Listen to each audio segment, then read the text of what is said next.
the place for the realest conversations. I appreciate United Garden Homes for stopping through with a check for $2,000. Yes. Some people came through anonymously, Yes. dropped off money. The family has received those funds.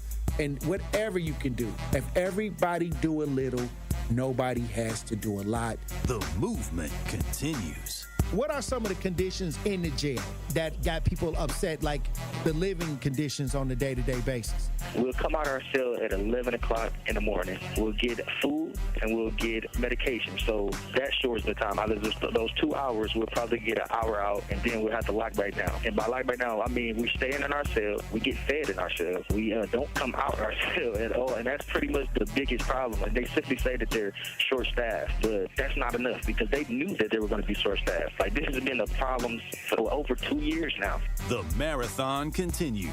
There's never been a better time to make change in the city of Milwaukee, starting with the youth. And we talked about the housing. Willie Hines, y'all boy Willie Hines, and they trying to change the leadership over there.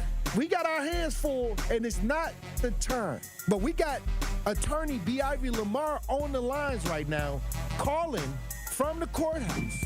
How you doing, attorney B. Ivy Lamar? Hey, what's going on, Tory? I'm good, man. Happy to be here. Joining me on the line, Dr. Umar Johnson. How you doing, brother, Dr. Umar Johnson? Peace and Pan-Africanism, good brother Black Power, to all my brothers and sisters in Milwaukee, Kenosha, Green Bay, Racine, and across the state of Wisconsin. Yo, peace, King. I'm going to stand with you and walk with you, brother. God bless you. Because I think it's an important thing, what you're doing, and you need to have the support of the community. Regardless if we live in these areas or not, it all affects us in one way or shape or form. It's time for that action and all the smoke. This is the Wisconsin Broadcasters Association award-winning Tory Lowe Show on 101.7 The Truth app, and streaming live on YouTube. Man, best show in the world, bro. You got the best show in the world. Hope you know that, man. God bless you, brother. I appreciate that. Big up to you both. Thank you so much. Tory, you spoke to my kids. Liz, you did too.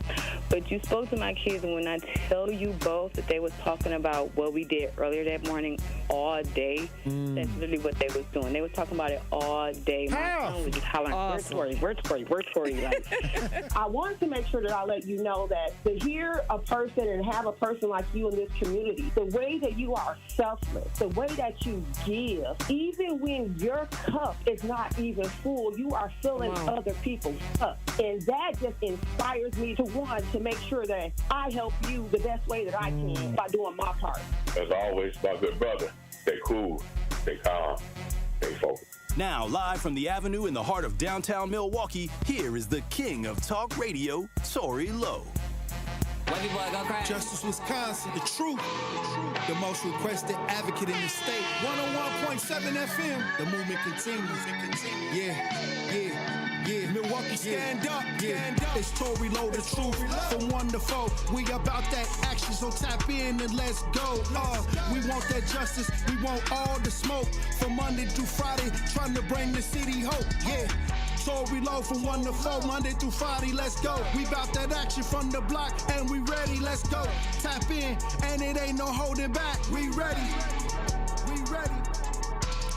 101.7 The Truth. Tory Lowe. Tory Lowe Show live from American Family Insurance Studio at the Avenue, and I'm here for the action. And nothing but that action. And I want all the smoke. Who wants the smoke today? Salute to all my brothers and sisters on the front lines. The marathon continues. The movement continues. How y'all doing out there in Radio Land? How y'all doing in the chat? We got another powerful show for you today. So I'm gonna need y'all to open up your ears, okay? Hey, thank you for joining me this Tuesday, January 20th, 2026. Who we got in the chat? S.C. Kawanda is in the chat. Josh is in the chat. Jeff. Mr. Hayes is in the chat. Sir Chance is in the chat. Salute to Sir Chance. We was at the Marcus, the Performing Arts Center, the Marcus Performing Arts Center yesterday, and Sir Chance showed up to the event with the young people for MLK Day. Give a round of applause for Sir Chance for coming out. We got SC in the chat. Minister Kevin is also in the chat. Salute.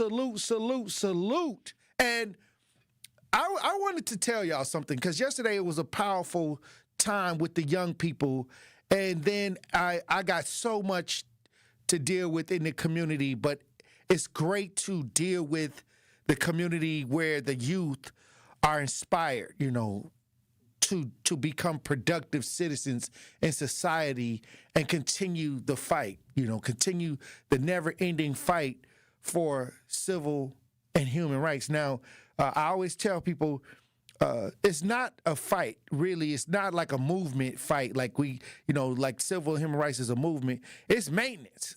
It's really maintenance, because we have to keep up the maintenance on the human and civil rights, because this is the only thing that gave a checking point to people that was being discriminatory. Like, we got something in place legally to stop people from being unfair and getting away with it.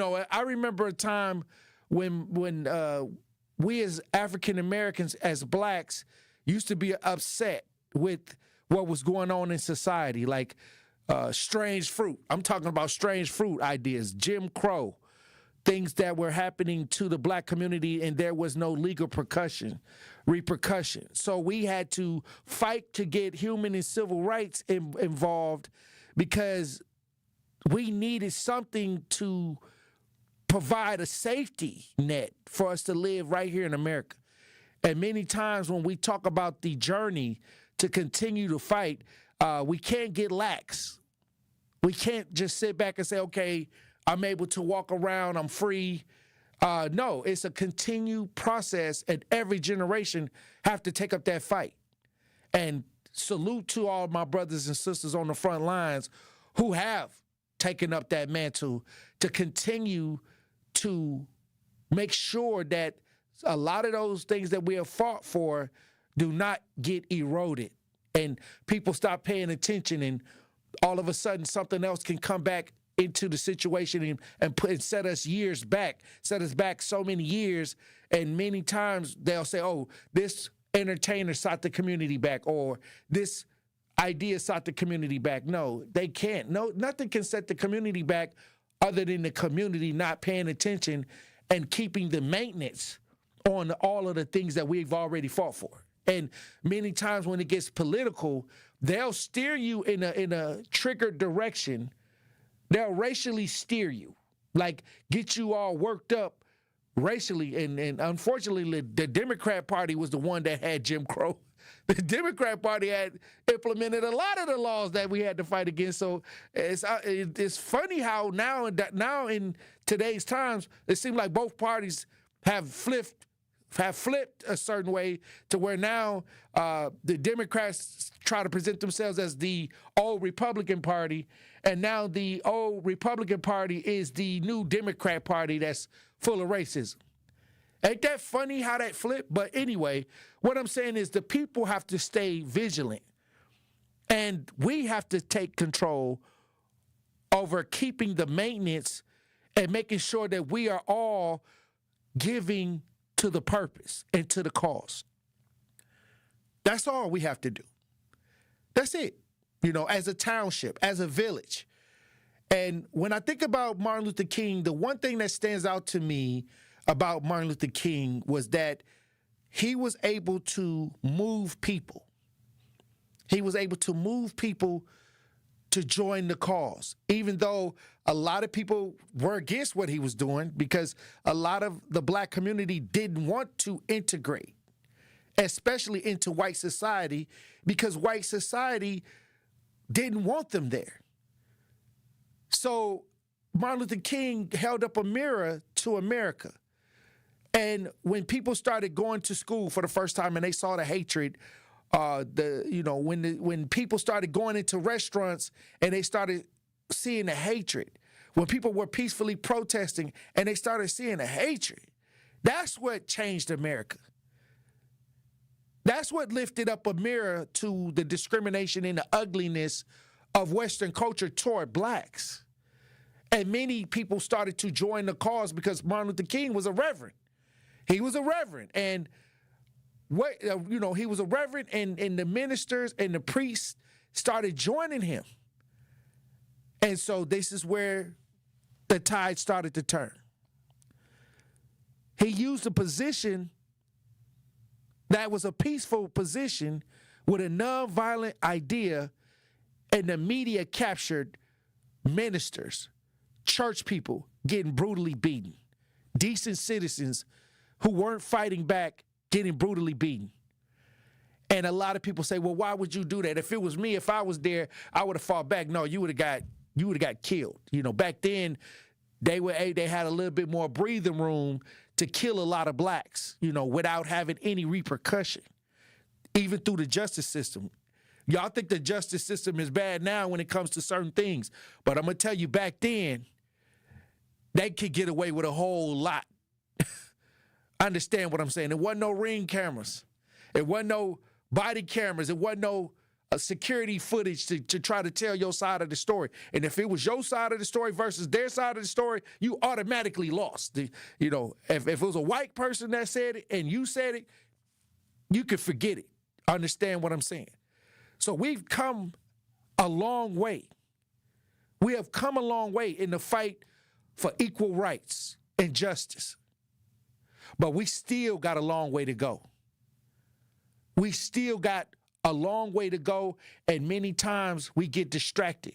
And I think politics now has become a huge distraction in that fight. I think that we thought that we can kind of get an edge many times when it comes to the political side, but come to find out, somebody tell me where the edge is for the black community.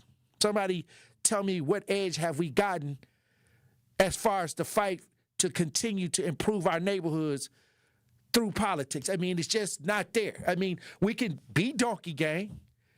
We could be Elephant Gang if you want to. God bless you. But at the end of the day, where is the advantage, and why is our community seem to be in limbo many times, no matter who's in office? And that's why I preach and I tell people we got to start taking stances. We got to make sure that we're active. We got to make sure that we become a resource for others. We got to be a resource not only for our families, but for our communities. And until that start happening, we'll always wonder why we haven't gotten any results. Because the truth is, we've been looking outside of us for somebody to come and make it right. But if you pay attention to the whole fight in America, since we've been fighting for freedom, for civil rights, for human rights, guess who had to do it? We did. We had to stand together as a community. We had great individuals that came before us that have stood in the gap. And now it's 2026. Are you standing in the gap? Are you in the middle of your neighborhood trying to make sure that you're in the middle of resolving what's happening in your streets? Because that's how the old school did it.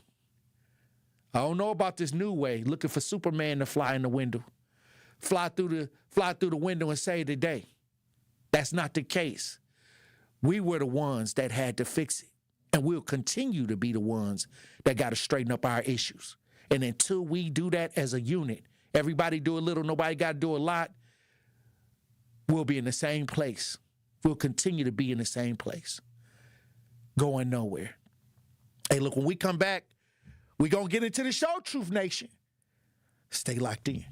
And that's Tory Lowe, bringing you all the action and all the smoke. This is 101.7 The Truth's Kyle Wallace, and I am Milwaukee. I take great pride in being a 414 boy and representing the city that I love. The great memories I have of going to Northtown Cinema to see movies with family and friends, to going to Capitol Court to see the Black Santa Claus, this city has helped shape me into the man that I am today, and I pledge to utilize my voice as a way to advocate for you in our community. Join the home of Milwaukee's realest conversations, where you can speak your truth. We are the award-winning 101.7 The Truth, Milwaukee Black Talk. The MPS City Conference basketball season is starting to heat up, and we are bringing you all the live hoops action right here on 101.7 The Truth. Tonight, we have Ladies' Night as the Milwaukee School of Languages Hawks welcome in the Rufus King Lady Generals. Tip-off is set for 5:30 p.m. on the award-winning 101.7 The Truth app, and 1017thetruth.com. City Conference basketball is sponsored by Milwaukee Public Schools, MPS Proud, and presented by Gruber Law Offices. From my family and myself, I would like to say thank you to Gruber Law Offices for taking such good care of us. I would say thank you because you were so human and so much of a friend during the whole process. I'm super grateful for them representing me and doing all that they did for me. I would just say thank you for making me feel better. That's why I'm here, to say thank you, thank you, thank you. Gruber Law Offices. One call, that's all. There's nothing like Milwaukee Bucks basketball at Fiserv Forum. The dunks, the defense, the roar of 17,000 fans. It's even better when you're with friends or family. From jaw-dropping plays to buzzer-beating threes, every game is packed with unforgettable moments that you'll get to share together. So gather your crew and get your single game tickets today at bucks.com/single. That's bucks.com/single. Hi, I'm Vanessa Williams, and I want to share with you the role that diabetes has had in my family. I lost my grandmother at the early age of 64 due to complications with diabetes. She was warm, generous, and a constant encouragement for me to follow my heart. Did you know that African Americans experience chronic kidney disease at a rate that's 25% higher than white Americans? And we're almost 4 times more likely to develop kidney failure. Diabetes and high blood pressure are leading causes of kidney disease, which can result in kidney failure, needing dialysis, or a kidney transplant. The good news is that you have the power to check out how well your kidneys are doing and learn ways to prevent them from failing. So go to your doctor and get yourself checked out. Visit linkbylovetv.org to learn more. Get the facts, get checked, and get healthy. This is the Tory Lowe Show on 101.7 The Truth app, and 1017thetruth.com.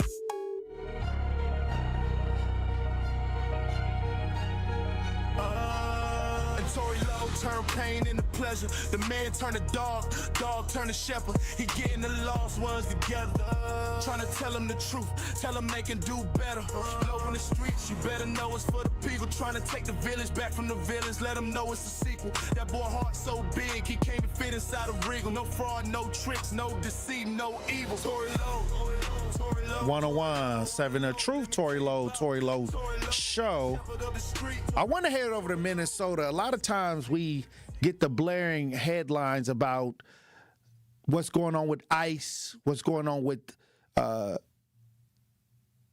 people that are being tracked down by ICE. But I want to talk about what's going on with the fraud that took place, because they don't want to talk about how deep that rabbit hole goes with the fraud. Billions of dollars, they're saying, has been taken by that community over there. And as we go down that rabbit hole, I'm just shaking my head. How did they get the opportunity to have access to that kind of money? I'm talking about they're showing pictures now. It's bad when Gayle King started reporting about the luxury items that they didn't have, luxury cars, text messages talking about they're going to be the richest 25-year-old Somalians and things like that was going on, taking lavish vacations off of taxpayers' dollars. Now they're saying that the investigation may include Tim Walz, y'all, the person y'all was going to elect for vice president when Kamala Harris. He's kind of getting in the hot seat with all of this money that's missing, that's been taken. We got some audio on this. If you're watching this, we broadcast live. Let's listen. Get to that, I want to get to the breaking news we have just heard. The FBI has apparently just served subpoenas to several officials here in Minneapolis, including members of the office of Governor Tim Walz. We will bring you more information as we get it on those subpoenas. Meantime, the number of protesters out here at the federal building is diminishing every day, it seems, but the war of words between local officials and the Trump administration.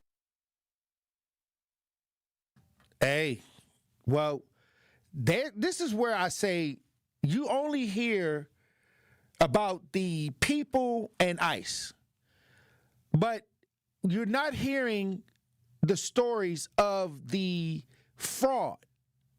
The fraud is not a glaring topic. When you ask most people why are they standing out there, they're talking about protecting people's freedoms. And I understand that because I do it.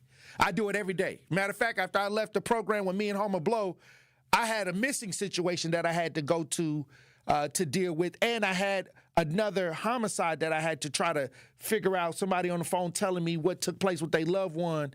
So I understand the fight for rights and protections and things like that. But if I was in Minnesota, I wouldn't be over there with trying to deal with none of that, because it's a lot of fraud that then took place. And I just want to know, and I'm a big person on where the money goes, especially taxpayers' dollars, especially right here in the state of Wisconsin. I'm always asking when they say they misuse funds, I'm wondering why they no handcuffs on people and why nobody ain't going to jail many times. It's like a slush fund almost. But whatever is going on in Minnesota with that fraud, that is a lot going on, and a lot of people took advantage of programs that were for the community. That was to help the community. And you're talking about somebody who served the community right here in the state of Wisconsin and didn't even get a check of taxpayers' dollars for nothing I've done. But everybody come to me, and I don't mind assisting my community. I can do it with my eyes closed. So when I see fraud and people taking money and taking advantage of tax dollars, I say, hey, could have gave me that money. I could have did way more. I could have did way more than what I've done out of pocket. I understand what I'm saying. So yeah, I'm for them to crack down on all of that fraud. And yeah, I'm for it. Take them folks back. Yeah, I'm for it. I was for it before it even happened in Minnesota. So yeah, I'm not going to sit here and say, look at what's happening, and y'all get excited about people holding up signs and stuff. I'm immune to people holding up signs now, because look what happened with Black Lives Matter. All of them people holding up signs, and then at the end of the day, they bought them 4 houses in Calabasas. And now we still scratching our heads, asking questions. We didn't get an inch forward in our communities. So now here we go again. They trying to recreate it, but black people are smart. They don't want nothing to do with that. Why are they trying to get black people to join these fights? Then we get the least. We get the bottom of the barrel. But they want us to stand in front because they know we know how to fight the systems. They know that people will believe black people because we've been through the most in America. They know that. So that's why they need us. They've been trying to get us to stand in front of all these movements because everybody understands the plight of black America. So when black people don't stand up for something, you got to raise an eyebrow because that means it ain't our business. And we done already bled. We have already bled and opened up the path for everybody that's looking for equal rights right here in America.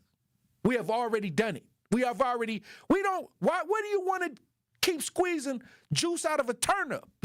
Our community is already in shambles, but yet you want us to fight for people who, or some people in the community that took at least what they saying, at least $1 billion. That's what they saying, at the least $1 billion. No, we have issues in our community where they won't even let us get housing and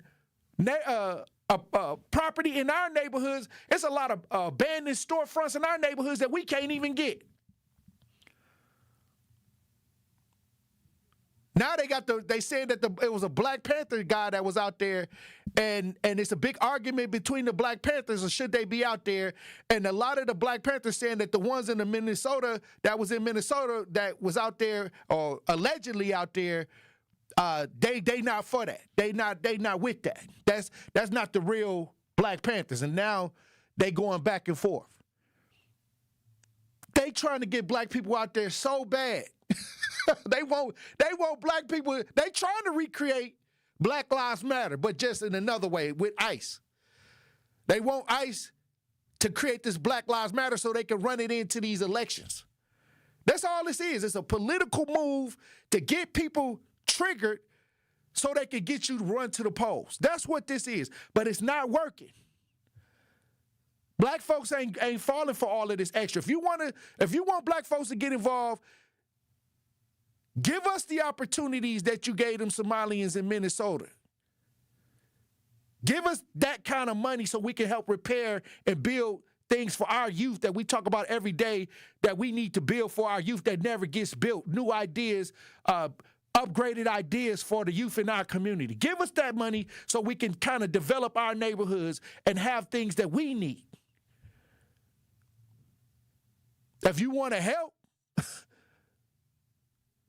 the days of us falling for the okie doke, the days of black people just looking at things and jumping out there with the cape with the hole in it is over. We need some people to come in with the cape to try to help regroup, rethink, and reshape the village in our neighborhoods. And we standing on it, and y'all mad. Y'all mad. Some folks called in last week mad because I was talking about this.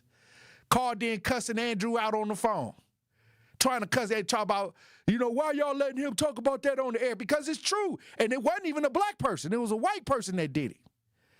Why you mad? Why you mad at a black man for saying what? See, this is where y'all getting exposed. You mad at a black man for telling the truth about his community, and not only a black man, somebody that has results saying his truth. Why you mad at that? So you just want me to work and be quiet. You don't want me to say nothing. Shut up. That's what I'm going to tell you. You shut up. Call in today. I'm going to tell you to shut up. Why? Because you can't silence this group of frontliners.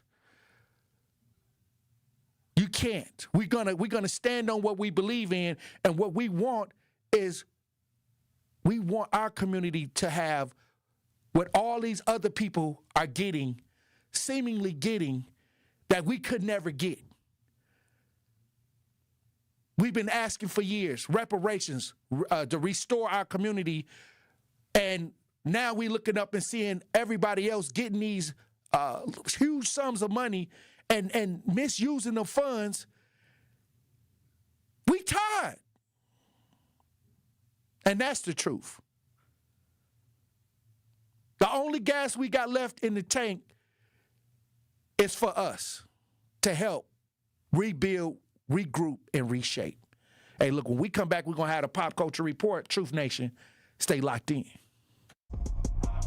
You are listening to The Tory Lowe Show on 1017 The Truth app, and 1017thetruth.com.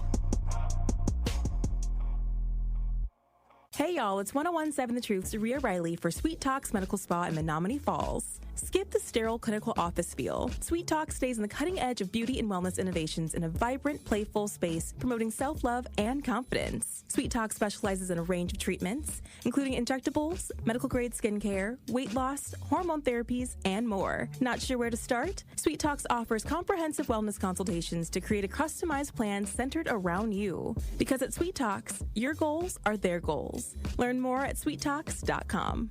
I'm Angela Bassett. As a first responder on screen, I know what it means to act fast in an emergency. In real life, the same urgency can save lives, especially when it comes to a food allergy. For 33 million Americans, one bite can turn an ordinary meal into a life-threatening reaction. And too often, they don't have the one thing that could save them: epinephrine. But emergencies don't wait. And when a severe reaction happens, being prepared makes all the difference. Now, there's a needle-free option, a new way to carry epinephrine that makes it easier than ever to be ready. No needles, no hesitation, because when the unexpected happens, the best thing you can do is be ready. Know the risk, know the options. Be ready to act. Learn more at foodallergy.org/ready to act. Hey there, Jane Lynch here. You want to hear something funny? Too bad. You want to hear something uplifting that will inspire you? Good. Because today, I want to talk to you about Direct Relief, a humanitarian organization that does seriously good work when it counts. Fires, hurricanes, earthquakes. When disaster strikes, Direct Relief immediately shows up with medicines, medical supplies, and everything doctors and nurses need to save lives. Let's ship her out! Every day across the United States and around the world, they're making an enormous difference. If someone needs help, Direct Relief helps. No politics, no red tape. Hey, what you doing over there? Oh, I'm packing insulin for kids with diabetes. See, every box here is literally a lifeline for someone in critical need. So check them out at directrelief.org and donate if you can. You might just bring a smile to someone's face.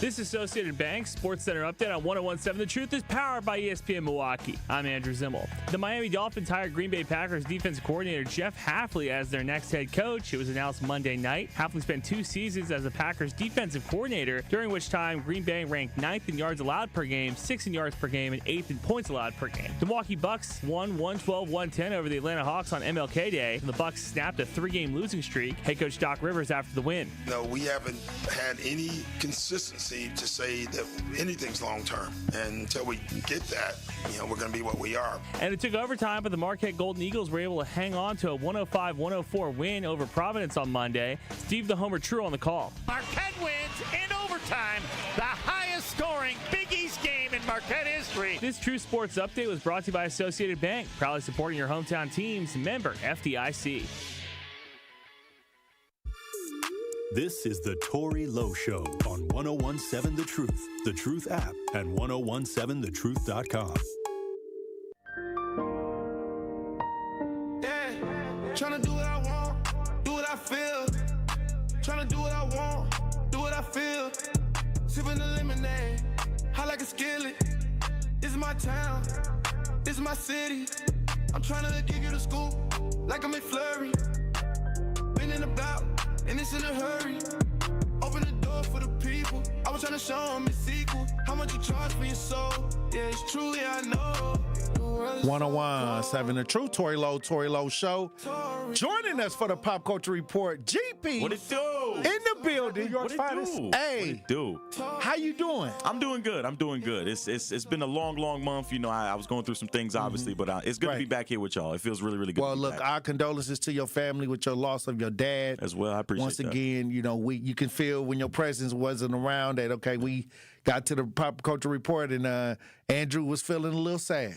He was missing me, played a little violin music for me. He missed teasing you about that. Put the fork down. Oh, man. Now, we still on it, though. We still back to it. I had a nice sweet green lunch today. It was really delicious. I had my wild rice and my kale and my sweet potatoes and my boiled egg. So you back on it? I'm back on it. I'm eating healthy. I had to change my eating habits. I had to do a little detox, get the mind right, get the body right. But again, I would be remiss if I didn't thank, everybody that kind of reached out to me, that texted me, offered their condolences, as well as some of my, my folks and my people in New York that showed me a lot of love when, I wasn't at my strongest. I don't want to say that I put on a mask, but I wasn't feeling like myself for a little while. And, But usually when people do lose a loved one, like a dad or somebody that's close to them, that's a piece of their life that, is no longer going to be there. So they go through that transition. Yeah. And that was something that I had to, kind of face head on. I'm so thankful to my mother, my sister, my aunts, everybody that kind of helped get everything together, as well as, my village. I told you that I had a really, really strong, support system throughout all of it. My uncles, my aunts, everybody, cousins, people that reached out and, again, got me back to feeling, where I am. So I sent my father off the proper way, and that's all that I really, really could have asked for. That's powerful. So I appreciate all of y'all. You know that already. But well, we appreciate you, and we thankful to have you back. It's good to be back. It's good to be back to work. What do we got for the pop culture report? We can start with the hometown team, the Bucks. You know, the Bucks ain't been doing too hot, but Giannis, obviously, he got, hit the honor recently, or they recently announced the NBA All-Star Game starters. And so Giannis is obviously in that lineup along with Jaylen Brown from the Celtics, Cade Cunningham for the Pistons, and Jalen Brunson from the Knicks, as well as Tyrese Maxey for the 76ers. And so then, that comes as no surprise to anyone. Giannis obviously is going to be Giannis, averaging around a steady almost 30 points a game, almost, 10 rebounds and a couple of assists to add to that. But there's also some rumors going on out there that this is a team that might be a little active at the deadline. And so I think they're working to bring in more firepower. You think well, it might. They should be. That's the perfect segue, because they were thinking about, or there's rumors out there that they might trade for Ja Morant. And so I've seen memes. That's the perfect segue. He looped that up without even me thinking that. But obviously Ja Morant, point guard or a shooting guard for the Memphis Grizzlies. There's rumors that he's very disgruntled. And this is perfect timing, too. There was a video that recently surfaced where I believe they were out in Berlin for a game, and he almost got into an altercation with a teammate. And there's not a lot of words that kind of, can be read from the altercation, but it's basically kind of him saying that he's done, that he kind of doesn't care about the guys in the locker room. Oh, wow. And then he went out there and dropped 30 the other day against the Magic. So the talent is there, but I don't know if... I think that it's time to move around. Like when sometimes we hold on too long. And I think that when people stop making efforts and you start making efforts, that's when it's time to say, okay, we got to regroup, rethink, and reshape how to move around what's best for everybody involved. You know what I mean? Without it getting so messy. And holding on to something that may be more of a detriment to the team in the long run. So I would unload Ja Morant, but what would the Bucks give up? That's the tough part. I mean, I think, again... What pieces do we have if we were to make the trade? Yeah, I mean, there was obviously the controversy, all summer long, where there was rumors about Giannis potentially heading to the Knicks, and there was the Heat a couple years ago as well. And so a lot of people kind of had trade packages centered around Bobby Portis, who obviously is, I want to say, Batman, or he's Robin right now, essentially, for Giannis. He's the enforcer. Yeah, he's one of the guys that is, if I'm not mistaken, one of the last guys from the 2021 team that's still on that, that roster right now. Right. And then obviously Ryan Rollins, with the emergence of him, they were kind of waiting for Kevin Porter Jr. to come back from injury, so they kind of have... I like Ryan Rollins. I mean, he's up and coming. Yeah. But could they use him as a trade piece to get Ja? You know what I mean? I think that many times when you look at the dynamics, Giannis needs somebody that can bring the ball up and that can score. Yes. He's going to get his 30. But you need somebody else that can actually turn up and get 30 or 27 to balance it all out. And right now, I don't see that we have that consistently. Yeah, and that's the thing. I think we thought Dame was going to do that. Yeah, well, Dame spaced the floor, but it kind of was tough because obviously if you have Giannis on the block who commands so much attention in the paint, there's not really any kind of space for him to cut or kind of dribble or, even kind of run up that screen. Everybody's kind of just hedging him hard because all he has to do is throw it over the top to Giannis. And so I think if you pair him with Ja, it just kind of opens up things for both of them. Right. There's a lot more lanes and for them as well as AJ Green on the wing. If Gary Trent can kind of keep, doing what Gary Trent is doing, or if he can continue to knock down more shots, I think that a trade package around, this is going to sound terrible probably, but I think Bobby would benefit from going somewhere else. I think Bobby has reached his ceiling as a Buck. He's such a loyal guy to the franchise, and they call him the mayor of Milwaukee now, but there's a time, there's a time and a place and a reason in the season for everything. And plus, whether we like it or not, we're in the rebuilding phase. Whether we like it or not, the Bucks are in a rebuilding phase. Like, the original team that won the championship has been dispersed, most of it. So we are rebuilding. Unfortunately, we're losing the teams that we should be beating. Yeah. But we're losing to these teams badly. Yes. And so this is where, before the deadline, you can make some changes right now if you're trying to make a push for the playoffs, which I don't know if from the way the team is looking right now, I don't know if that we can stay in, even that race. I'm going to counter you here. I think that the Bucks still have a chance to go on a run. I think that the NBA this year is fairly with the team that they have right now, as constructed. I think that this team is probably good enough. You've been gone for a while. You've been away. I lost my marbles. Yeah, you ain't seen you. How long you been gone? Like what? Like 6 days. Yeah, a little minute, I ain't gonna lie. What I'm saying is, the thing is, what can they do to tool the team? To make the best push. And if it's keep the Bucks as is, why? Because we're losing games to teams below, 500. Yeah. And if you change the team around, would that create more excitement with the new pieces to make a push into the playoffs? I just really think a lot of teams make trade deadline ideas to give energy. You know, I need somebody that can come in, an energy person that can come in and uplift the team. Yeah, I think there's a lot of good players out there who are disgruntled that might want to come, to Milwaukee on a cheaper deal to kind of join up with Giannis. I think the main thing is that, number one, they have to obviously find a wing defender. They don't have a guy that can guard the best player, night in and night out. The best defender right now for this team is either Giannis or Miles Turner. And Miles Turner, on the other side of things, on the offensive side, he plays like a two guard. He's 6, or 7-1 shooting threes every other night. And so you never know what you're really going to get out of him. Mm-hmm. They also need to find somebody to kind of anchor that second unit. Rollins and Kevin Porter, they kind of, I don't want to say that they kind of, go back and forth, but they're very ball dominant and they need to operate out of the pick and roll. I think you have to choose which one of them is going to be that firepower off the bench on top of, Gary Trent and all the other shooters and stuff like that they have on the roster. I think they have what they need. I just think they need to add another backup big Why as well. Why it's not seemingly working to the fans? Like, Giannis got booed. I mean, the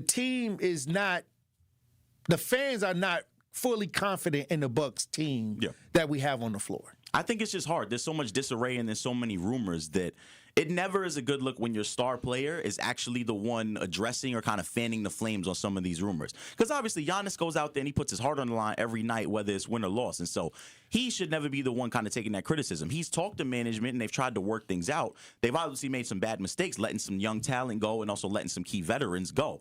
But I think, again, as constructed with Giannis at the focal point or being the focal point of this team, I think they have everything they need to go on a run, especially in the Eastern Conference. Now, when they get to the finals or if they get to the finals, I don't know if they have enough to knock off a team like the Rockets or the Thunder. You talking finals? All right, hold on. All right. I'll say this. If there's something that can happen to shake the team up before the deadline, I'm sure that they're trying to work on it. Because even Peter Fagan did step down, Yeah. Okay, so the Bucks are in a retooling stage. So I don't know how much draft capital that they have, because I think they got a 2031 first round draft pick or something like that. Yeah. But what I'm saying is, do we need to add another superstar to complement Giannis right now? I think that's the way that the league is trending. The only team that kind of would go against that would obviously be the Thunder, with a lot of the homegrown talent that they kind of have. They obviously traded for Shai Gilgeous, but they drafted Chet, they drafted Williams, and they became stars, all within them when they are all on their own. The Rockets and all the other teams like that, they kind of have to assemble pieces as need be. But I'm looking at the Eastern Conference standings right now, and so they're obviously out of the play-in right now. They're 18-24, but the teams ahead of them, the Hawks, the Bulls, the Heat, these are teams that are very beatable on any given night. And so it will come down to that. I think they can sneak into the top 6 if they're really, really Here lucky. we go. So, I'm just saying, I believe if they refresh the team, try to get somebody to come in through the trade, they can start competing. Right now, I don't see, nor the fans. When we look at what is constructed on the floor right now, we don't know what team we're going to get, but we do know what player we're going to get out of Giannis. Right. We know that Giannis is going to be consistent with his play. But let's be honest, Giannis needs some real help. If you're talking playoffs, if you're talking challenging, ideas for the playoffs, if we don't get a person that can actually take some of the pressure or, add another scoring, another, 27, 26 a night to the roster, it ain't going nowhere fast. I'm just saying. No, I'm in agreement. Again, the Bucks team, they're struggling to find their footing. But again, if they are able to make a run at a guy like John Moran or anyone else that might be out there on the market, I think that there's an avenue for them to sneak into the top 6. That's how I feel. All right, look, when we come back, Truth Nation, we'll have more Pop Culture Report with GP. Stay locked in. More of the Tory Lowe Show is next on 1017 The Truth app, and 1017thetruth.com. Truth Nation is the best fan base in the country. Been listening to you guys for probably a month. It's some change now, and this is one of my favorite radio shows. And I'm 24, so I used to think talk shows was like an old head thing, and y'all got me hooked. Welcome to Truth Nation. We want you to tap into the talk and text line every show, every day at 833-212-1017. Milwaukee Black Talk, 1017 The Truth. Life's better with Drive My Way from American Family Insurance because we know it's more than just a car. It's your escape pod, your adventure mobile, your memory maker. And we help protect the dreams that drive you. Personalize what you pay for auto insurance and you could save between 10 and 35%. American Family Insurance. Get a quote and find an agent at amfam.com. Products, pricing, and availability vary based on the way you purchase insurance and by state. Unsafe driving behaviors may increase your rate. American Family Mutual Insurance Company, SI, and its operating companies, 6000 American Parkway, Madison, Wisconsin. New year, new savings for property owners. Odom Investments and Property Management is kicking off the new year with a special offer you don't want to miss. Half off your first month property management fees. Whether you own one property or a full portfolio, let our experienced team take the stress out of managing your investment. Start the year strong and save money today. Call 855-ODOM-WAY or visit odomhomes.com. That's odomhomes.com. Gruber Law Offices, serving the people of Wisconsin for over 30 years. Call us today if you've been injured. Gruber Law Offices, a proud partner of the Milwaukee Bucks. One call, that's all. When you're high, you feel different. Pretty obvious, right? You think different, talk different, but if you feel different, you drive different. So if you're high, just don't drive. Brought to you by NHTSA and the Ad Council. This is the Tory Lowe Show on 1017 The Truth app, and 1017thetruth.com.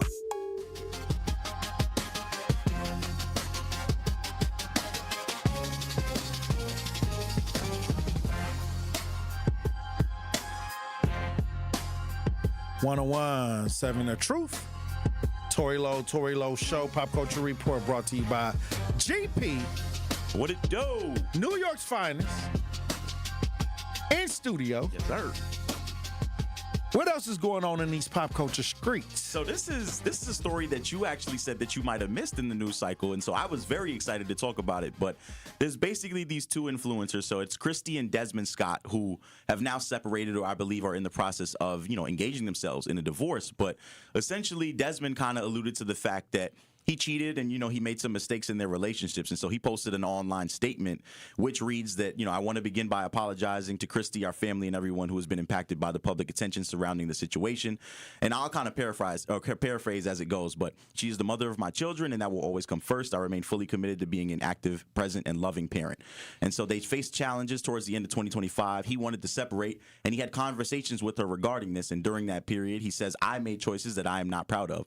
And I took responsibility for those actions and shared with her directly and personally, and ultimately we decided to divorce. And so he asks for privacy at this time, but obviously the internet makes nothing private. Right. So a couple of days later, I believe he got caught out in the club with another woman or another influencer, kind of making face, or they was sharing some tongue service. That's all I'll say. I'll leave it at that. But basically, people are kind of up in arms because they can't figure out if him separating or him, cheating on her was essentially for their own good. So a lot of people don't know that they are actually Jehovah's Witnesses. And so that is one of the only ways for you to essentially to get out of a marriage, which would essentially end in infidelity. Well, I learned not to trust influencers because they all end up in some kind of opposite ideal of what they were trying to influence people to do. Only influencers I trust is the food critics. The food? No, I don't even trust trust because them. they be eating the food, and then they, you can't. It's not either you like it or you don't like it. I just don't like when they get into the relationships, and then they present this idea that they have the answer, and then they're divorced right after that. So, like I said, I mean, it's just I don't mind the food critics because whether they say it tastes good or not, sometimes it's just good to know if it's a restaurant out there that you can go to, especially locally, you know what I mean? So what I'm saying is, but when they get on there and act like they the relationship guru, the example of love, and then stuff like this happens, then they just move on, nothing happened. Well, that's what we're seeing essentially. So, again, a little bit more background about this couple. Obviously, apparently they were together since they were 14 years old, and so Desmond, he essentially communicated that he kind of wanted to get out of it. He wanted that new. Yeah, right. And so a lot of people on social media were kind of questioning the validity of their relationship in the first place, because she was known for these wild kind of antics where they'd be going out on or a date night, and she would dress up in like a blow-up suit. And there was another clip, too. I wish that Andrew could pull this clip up. But there's a clip of her. She essentially got dressed up like Squidward for them to go on a date night to Chick-fil-A. And so you could see just like in his body language, you know how like you can just see in someone's face and their mannerisms that he kind of was just super checked out. And so it kind of calls into question about her personality and was she a little extra or was she kind of too much for Desmond? But we don't know what happens when the camera's off either. Right. And I always tell people, anybody can be anything on social media. But when that camera go off, you don't know how these people are truly living. We just capturing glimpses of what they want you to see. It's well produced. You can make money off social media. But many times when these stories end ugly and you get behind the scenes and you get to see that what was being portrayed wasn't really what was going on in real life. So I don't let influencers run away with my trust. You don't let them just sell you a dream. Yeah, I mean, because I know it's programming. I know it's money involved. I got to make as many people click this video so I can get paid. That's what the game is. So when they use the word influencer, it's just a tricky word for saying, how many people I can get to like my content. Yeah, I get that. But I think this is going to sound crazy, but I think this might have been the best decision that they will ever make in their lives. Here we go. And so, again, with them being Jehovah's Witnesses, essentially, this is going to sound crazy. Just work with me here. I think Desmond Scott cares that much about her that the fact that he knew that this was his only out. I don't even really think it was about including another woman. So he had to get with another woman to fully break their marriage. Have it recorded. Yes, and allow them to essentially move on and go about their ways. And so I believe he was tired of the relationship. I believe that sometimes people get tired of being with that one person. Yeah. And it does happen. And I think that many times we got to come to grips. A lot of people don't, they want to be forever. But now with social media, people creeping in the DMs, especially if you got a little attention, some people are like, hey, I want to try something different. And that's exactly what happened. Again, they took the internet, kind of by storm. There were people that were kind of making parodies of, there were videos where Desmond would kind of be sleeping on the couch and she would be doing, cartwheels and high heels and stuff. And so you got people auditioning to be the next Desmond, essentially. And then also even, there's celebrities that kind of are starting to pick sides. There was a video of Kevin Gates kind of giving Desmond supporting words of advice. And look at his situation. I really think Kevin Gates was just trying to get a piece of Desmond. I'm going to be honest. Okay. He was talking a little spicy. Oh, wow. He said some very weird, backhanded compliments. But Desmond, I think his stardom will kind of rise. And this is also another Kevin thing. Gates do a lot of relationship ideas for content. People love him to death, though. Because this is a drama society. Whoever can bring the most drama. Drama is entertaining now. It sells, yeah. Yeah, so whoever can keep the drama Drama's going. the new crack, honestly. It is the new crack. It's a new addiction right now. So the people who know how to keep the drama up the most are the ones that people are following the most. Yeah, no, absolutely. You can't tell it any better than that. But also another thing that that went through my head is that influencers are kind of the new celebrities. I think that's something that we're starting to really see. People don't gravitate. Soulja Boy started this. But that's what I'm saying. People don't really gravitate towards, the actors and the athletes of their day because I don't want to say that they aren't as accessible, but the influencers, they throw their entire life out there on the internet. And so you know exactly what they do, what they eat for dinner, where they shop, what kind of clothes they wear, the products and stuff that they buy. They're so much more relatable than your average celebrity. And they have no embarrassment. And no shame at all. It's crazy. I'm telling you. You can't do nothing to embarrass an influencer. If you ain't talked about, you ain't thought about. But it's think pieces. Everybody has a think piece or a response in order. Everybody's trying to get on off the next person. And so that also happened, with the young lady that he was obviously seen making out with. She came out with a whole video explaining that wasn't her that he cheated with. But no one knew who you were last Saturday or whatever like that. Stay in the pocket. If you're really trying to be the side chick, calm down. Why she just ruined her opportunity for her 15 minutes of fame. Well, Josh in the chat says, GP, do you think Desmond cheated because he was tired of her antics? It does look like Christy was embarrassing him for views, and that made Desmond feel a way. It still don't excuse him for cheating, though. This is going to sound crazy. Again, I really think he cheated because he cares that much about her with regard to their religion. He wanted to let her go. This was the only way for them to fully separate. Again, as a Jehovah's Witness, I'm not sure exactly how it works. Somebody forgive me if I'm misinterpreting this, but if it's not because of adultery, you have to appeal to elders or you essentially have to go through counseling. They don't really believe in divorce unless it's for all the, the best reasons out there. But on the other token, I could not ever imagine dating a woman like that. She is crazy, insane, and she's just too much. There's so many videos of, I think there was another video. They were in the kitchen one time. He was putting away groceries or something. She slapped the bag out of his hand for no reason. He bought her some flowers. She snatched the flowers. But this is all recorded, though. I'm telling you, imagine this. Your entire life. This is content. Every waking day of your life is your wife with a tripod, a light ring, and a camera in your living room. But was it paying the bills? They had a really nice house. Okay, so that's what I'm saying. Like, a lot of these content creators, they're tricking their families. They're making content by any means necessary. It ain't no rules to making content no more. But you don't got to sacrifice your peace for They the dollar. are sacrificing their peace for the dollar bill. That's the truth. Like, I was watching a couple and they were like playing pranks on each other. Like, I'm talking about. It's a white couple. I know what you're talking about. Like they was talking about. They running through the house shooting balloons and stuff. I know exactly. Busting, so I'm like, it's that, but it's content. You know, I don't know. It depends. Like, I think a lot of people find their niche, and whatever that niche is, they're gonna go all out by any means necessary to continue because it's attracting viewers, which is attracting dollars. I just think it's tough. Again, when you talk about it, again, we talk about the simplest version of a relationship, right? As a man, you are a protector and you are a provider, right? There were so many times Desmond just wanted to catch a couple Z's and she in the living room breakdancing in heels and waking him up. And it's just like crazy. Like there's no peace. There's no serenity. She, good looking girl. He wanted out. It sounded like he wanted out. Absolutely. Good looking girl. Don't get me wrong. She probably going to end up with some athlete, rapper, baller, star somewhere. Oh, this time. That's the next move. She been with him since she was 14? She going wow. Oh, wow. What? The summer is coming. She's going to have the time of her life. And so will he as well. Right. Again, like he's a good looking dude. A lot of people would say he was kind of punching up, I guess. But it just goes to say, again, these influencers are willing to do anything for the dollar bill. And so it will eventually kind of, seep into your house and your home. And you'll end up having to make some tough choices based on, the peace and the serenity that doesn't exactly exist anymore that was around. You know what I found out? Once a person becomes an influencer, they'll come up with a scam to get money. Like, and I'm starting to realize, like, that's another way that they get people to make money, having like some kind of scam where they get people to invest in something or a building, or they'll create a project so they can get money from independent business. Right. Yep, so, always. and I'm just saying, like, this comes with the game. Yeah.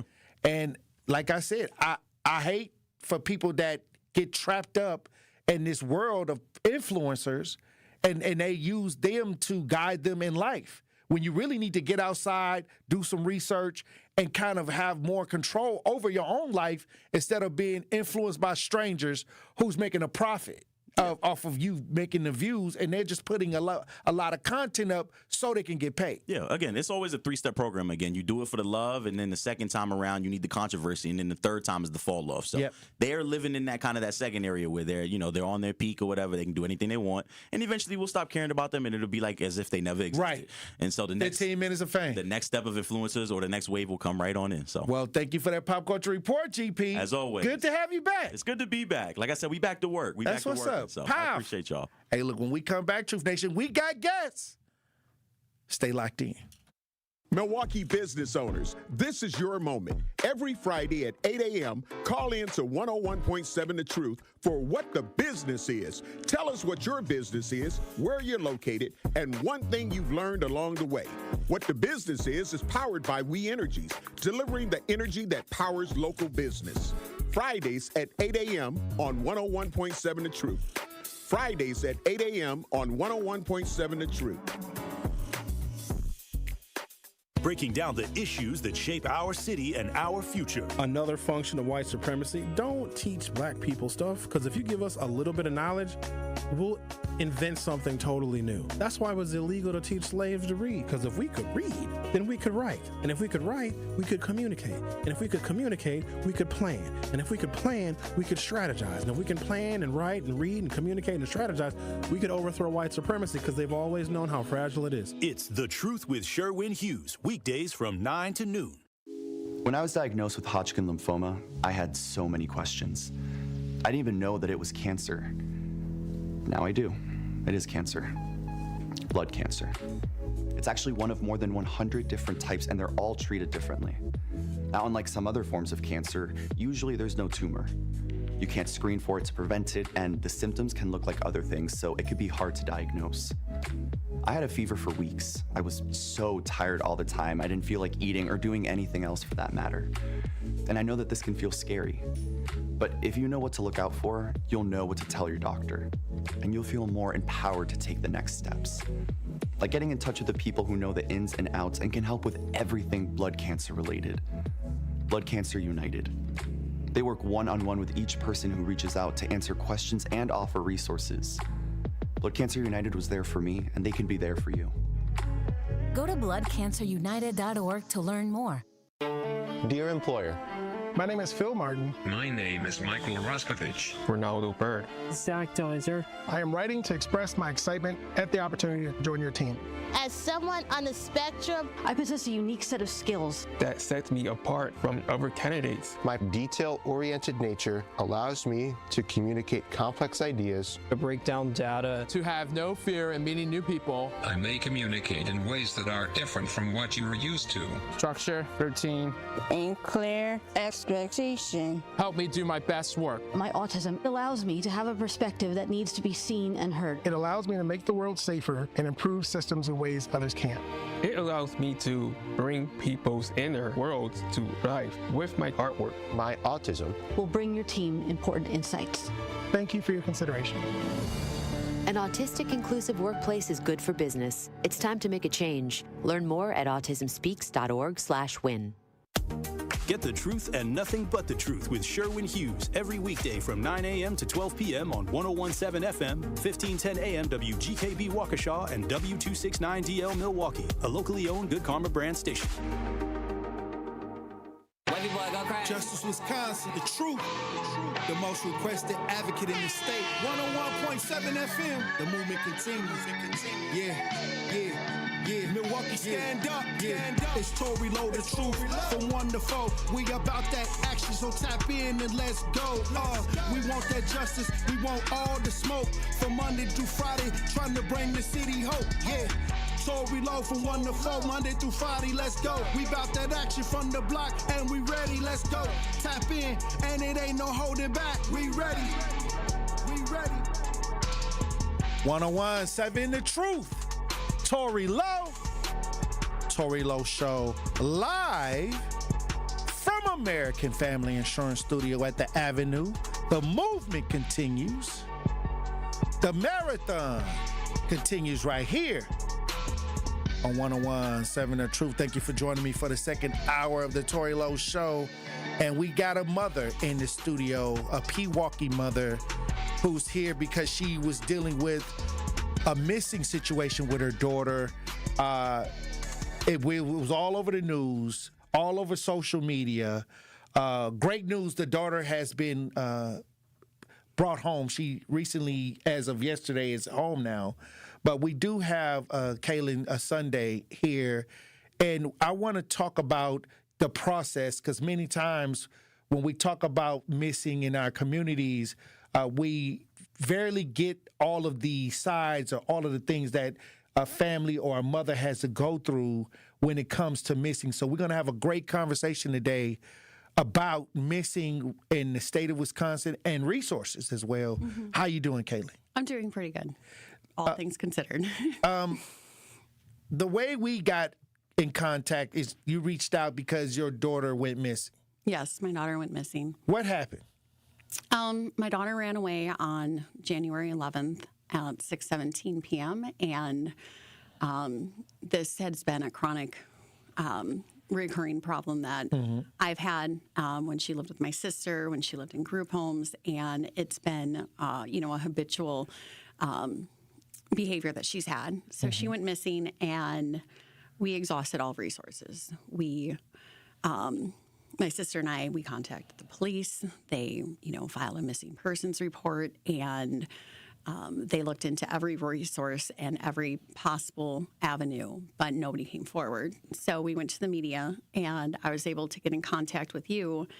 And then on Sunday, after 8 days, my daughter shows up at my doorstep. 11 o'clock at night, there's a knock on the door. I look out, and I look around and I don't see anybody, but something in me told me to open that door. And I was fearful just because of not knowing anything. And I've been so fearful of having that knock on the door to say something happened to my child. And many times when a child goes missing, especially through the avenues of using social media, I call it smoking them out, making sure that everybody knows they can't hide. So they usually get dropped back off home. Because that's what happened. Yeah, and I told you that. Yeah, you said it. You called it. I told you, like, okay, this is from listening to what you were saying. She's going to be home because these guys are not truly like real gangster type ideas because of the setup of how it happened. She'll be home in no time because they don't want to go to jail. Some of these guys in this situation, they're just looking for a good time, many times. And drugs are involved and things like that. So she shows up back home. But what I wanted to talk about with you in particular is, since this has been a situation that's repeated, what resources have you reached out to that worked or didn't work? Well, so far, nothing's actually worked. I have been that Karen. I've been that I need to talk to your supervisor. I need to make these steps because when she first ran away, I just knew it was a matter of time. I could just tell by, some of the things she said that there's going to be more planning for next time.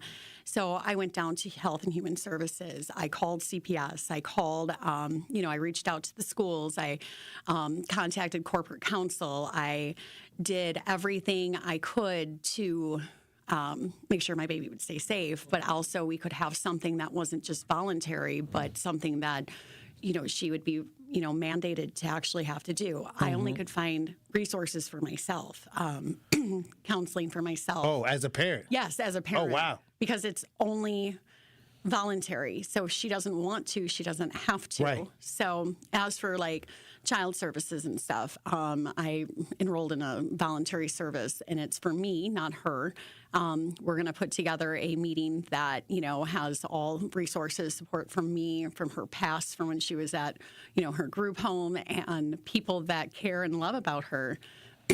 So I filled out all the ROIs. I filled out, all the forms. I reached out. I had to go and it was phone call after phone call, and I finally went down to Health and Human Services, and they came to me, and they're like, let's go to our supervisor, because, you're not getting any results, but we don't know what we can do. So we're kind of at the head of being able to try to do something, but there's also, you need a lawyer if you want to file a JIPS, which is a juvenile needed protection.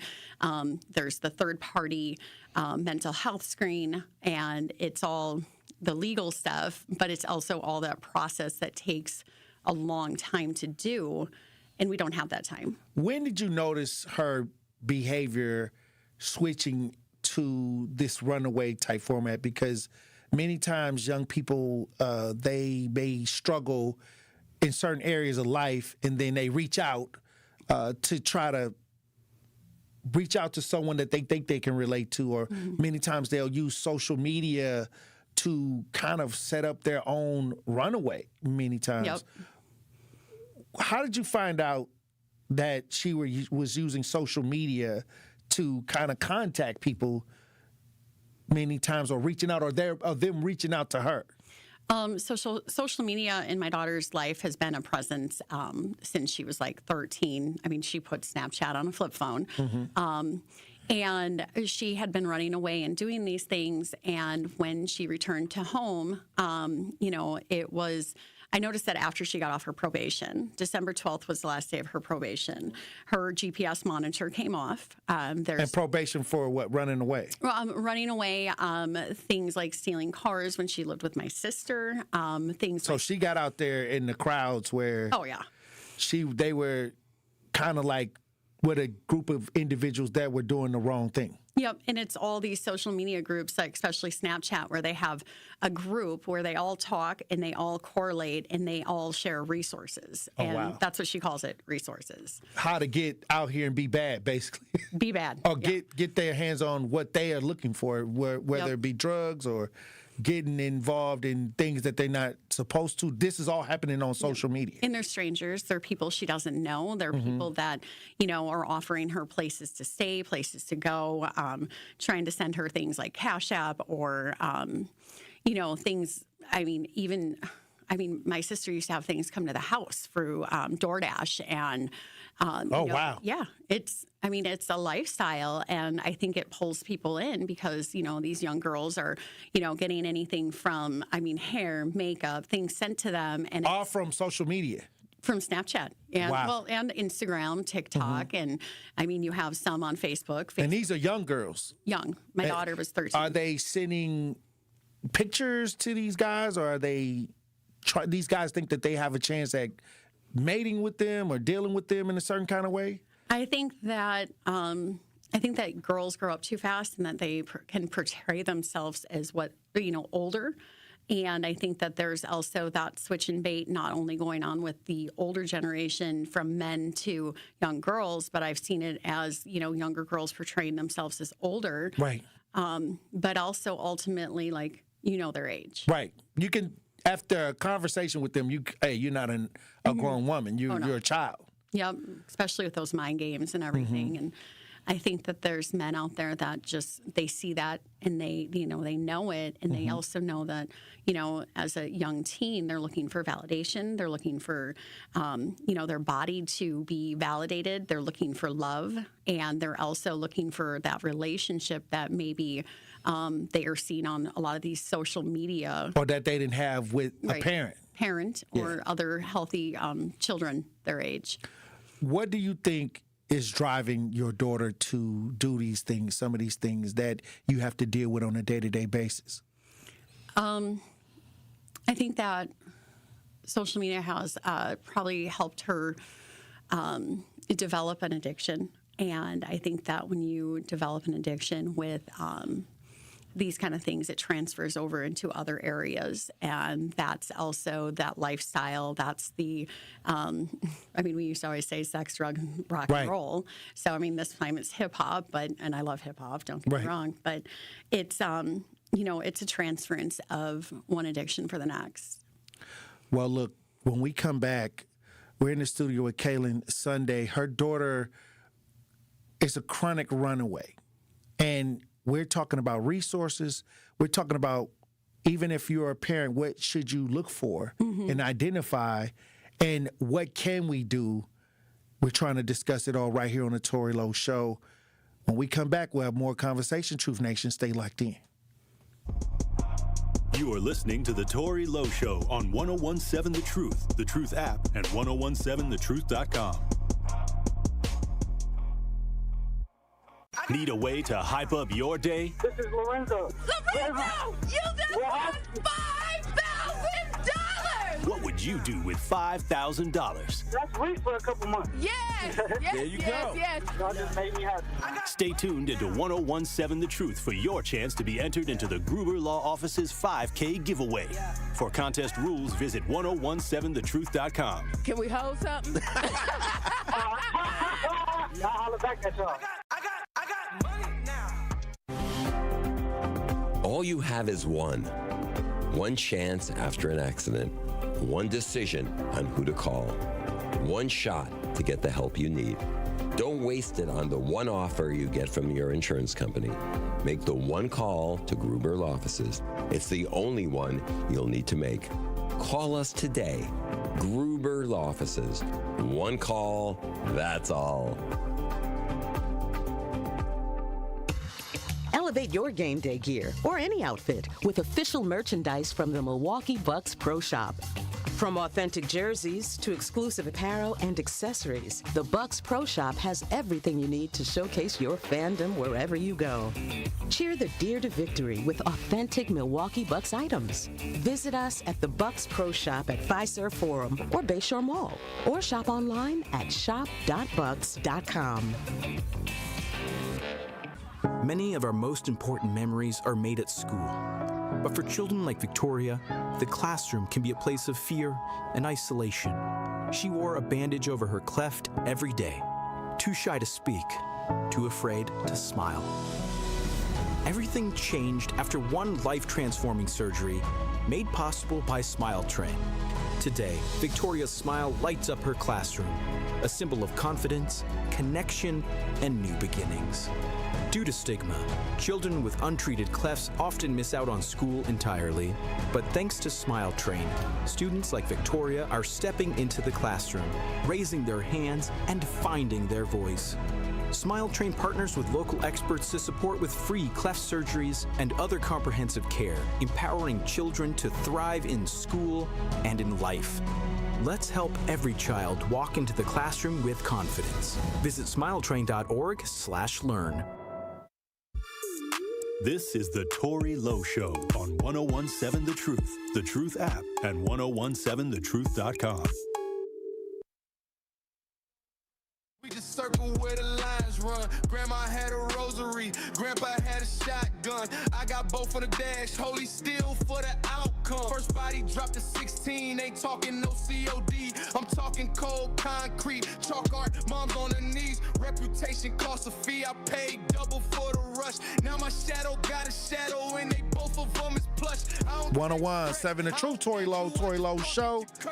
Look, we got Kaylin Sunday in studio. Her daughter went missing out of Pewaukee, and we've talked for a while and tried to come up with better solutions when it's chronic runaway, because many times social media opens up the door many times when you don't even know that they even have a phone. I mean, they can obtain almost anything from being online, and we want to make sure that we break down this issue because many families are going through this. So I appreciate you, Kaylin, for coming in and discussing what you personally are going through and many other families are going through right now in the community when it comes to runaway. And I always say that when girls run away, they know to get them and then send them back home. Yep. Because after a while, they don't get the resources from the police. You only get a few times where the police may do a real look. But then after a while, they'll check the name and see that, okay, she just ran away, and now they're not going to give resources, fully develop resources to where they're actually out there looking for her because the fact that she's a chronic runaway. And I always say this is the gateway to human trafficking. Absolutely. And they know to send her back home, and then many times these young girls don't say who they were with. They keep this promise or this ideal of, I'm not going to turn in what they believe is, I'm not going to turn in my friends. Right. But then they don't know that this is what they want you to do. So eventually we can move you into a serious human trafficking situation. I think my daughter would be calling me a snitch right now. Oh, wow. But she doesn't understand that I've also been in a position myself in my life that I've also, been a part of that lifestyle, that I have been trafficked, that I have, experienced all these things. So when I hear what she's saying, I recognize the signs. And I also, have my support groups. I have my advocates. I have a lot of healing that I've done. And I think that one thing you did touch about is the resources. And, to me, I was thinking about that cell phone, that burner phone, not knowing, she goes to school, she comes home, but she's not leaving the house. How does she get it? Well, she has friends. So these children are resourcing at school. Somebody else gets one from another person. She goes to school, she gets it from them. And now she has a burner phone that I don't know about. Oh, wow. Yeah. And, so that's like that networking that, these teens are doing. And it's an underground network of resources. And they can move around for only so long because they're only children. They're not paying rent. So adults many times don't know all of this is happening. No. And they could be in the house not knowing that they're hosting a runaway. Correct. Yep, because it's all these lies. They're like, oh, well, my friend's coming for the night. They're just going to stay for the night. And, or, my mom said this and that. And that's why it's always asking the who, what, where, when, and the forthcoming. But you also get, people that if you're not meeting the parents and you're not, actually getting the numbers and you're not having your child's location, you have people that are posing as adults. Right. For these children and they're not really the adults. They're not really the parents. They're people that are, aiding. Right. Yep. And, it was one point we found out that she was trying to get a friend to hold a phone for her. And the only location that we actually had was on Thursday night, which was during that time. I think it was Thursday. It was maybe the 15th or 16th, and there was a sign-in and one hit in Chicago, one hit in Oshkosh, and one hit here in 101st in Wisconsin. And I later found out that these are other kids, other teens that are logging into her Snapchat, and they're causing, everybody to go in these different locations when in fact she's not in any of them, and she's using her burner. So these are the things I've been finding out. These are the things that I've had privilege to know. Saying what I know is hard because then it, could hinder us if she runs away again. Right. But I also want to speak to those parents that these are the things that, these teens are doing. They're collaborating together, and they're ultimately, creating a network of how not to get found. And I've ran into parents who had issues in the past with running away, and they wanted to be that person that understood, and that they're totally aiding these children. I had to run up on a couple parents. I said, if I ever catch any kid over here, I don't care what you calling it. I don't care how you can empathize. You're not their parent. Yeah. You're not the legal guardian. No. And you can't make certain choices, or I'm gonna have to put you in jail. You know what I mean? They want to be that cool adult. Right.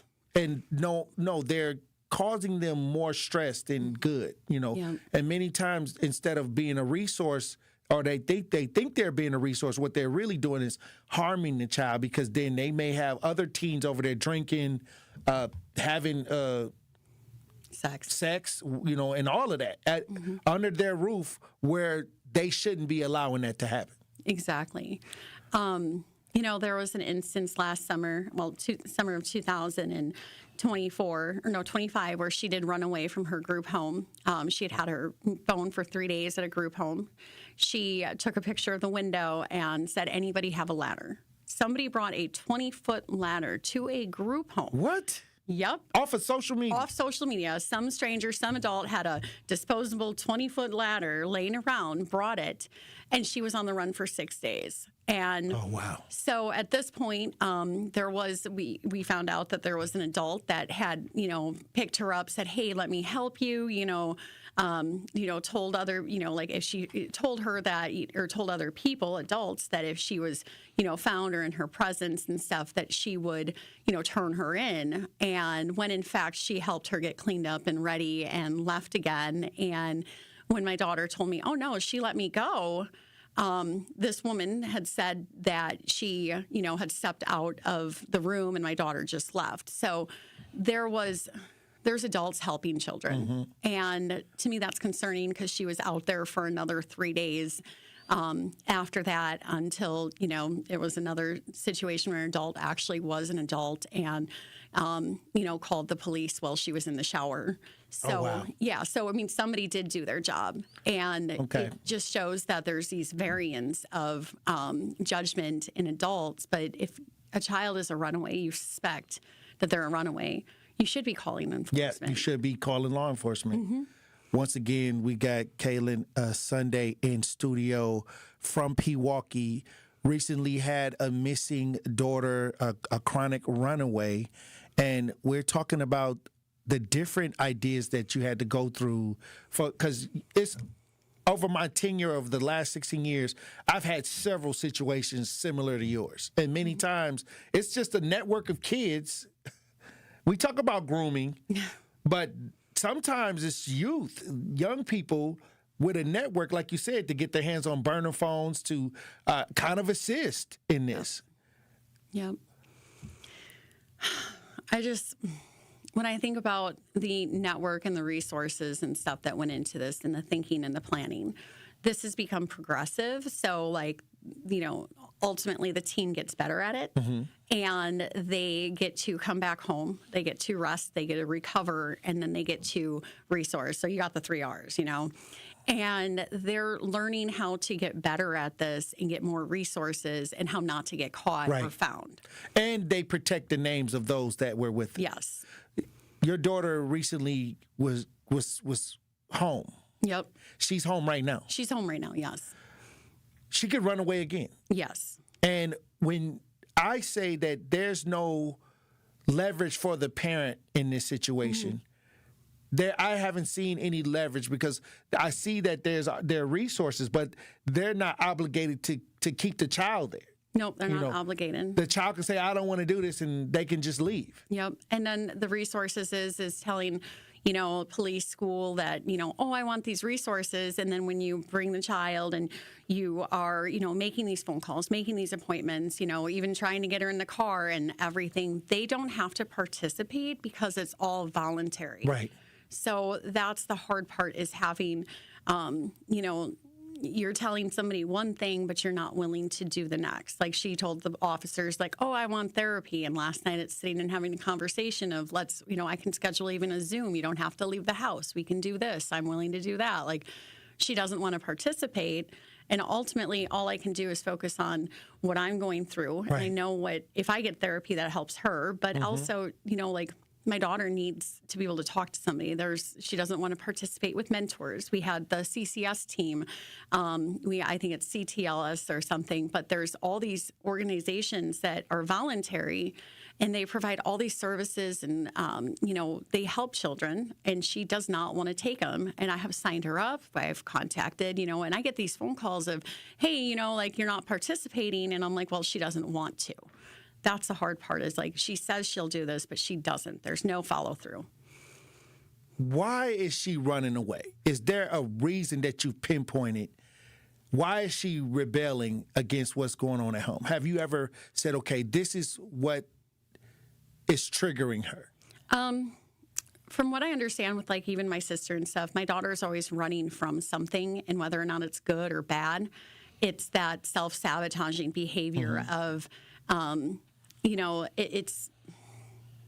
she's been doing this since she was little. She's, we've not had the easiest of life. I was gone for a while. And when she lived with my sister, she, when she was younger, she participated in the church. She did her faith-based. She went to camps. She did 4-H. She did all these things.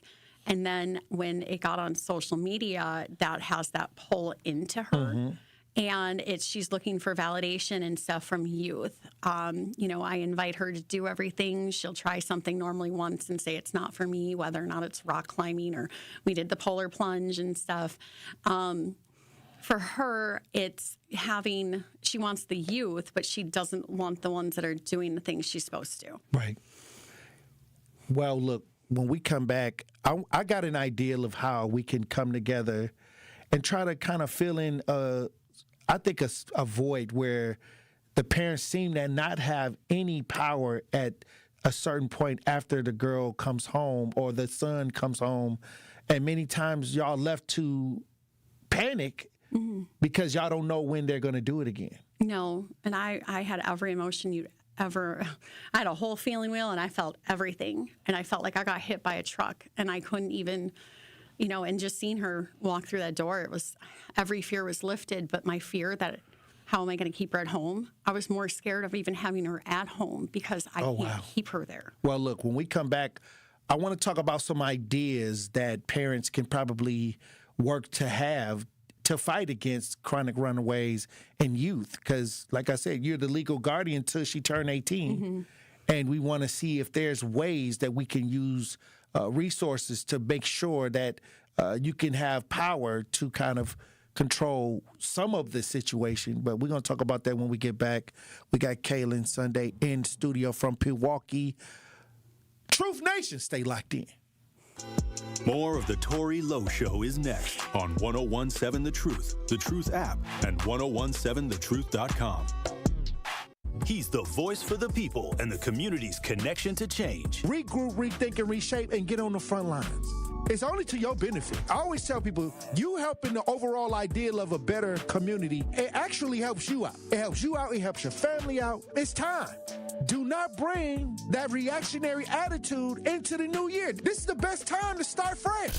This is the plot. They plot this out, and it's been going on for years. This is normal. This is the way it is. This is where we are right now. It's all buddy. And if you're not a part of the friend situation, you're not getting in. They don't want nobody getting in and seeing where the messy. That's why I'll never get in.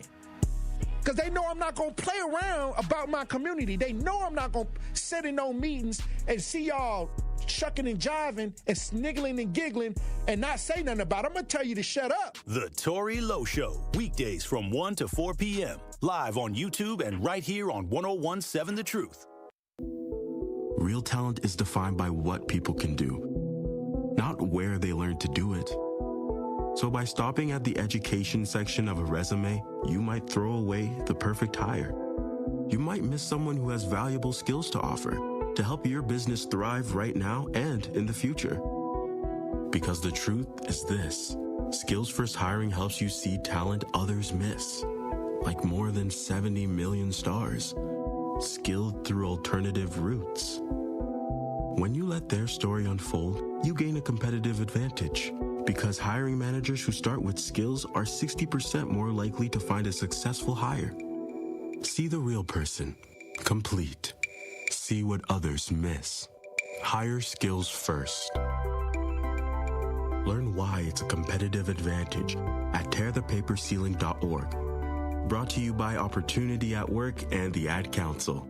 Metastatic breast cancer, or stage 4 breast cancer, happens when cancer spreads beyond the breast to other parts of the body. About 168,000 women are living with it today, with Black women at a higher risk due to various factors. Research has led to treatments that help manage the disease and improve quality of life. The Everyday Counts study explores how nutrition and exercise coaching can support women with metastatic breast cancer. To learn more about the Everyday Counts study in Milwaukee, call 414-955-8819 or email edc@mcw.edu. If you or someone you know has stage 4 breast cancer, please encourage them to call and enroll in this valuable study. Again, call 414-955-8819 or email edc@mcw.edu.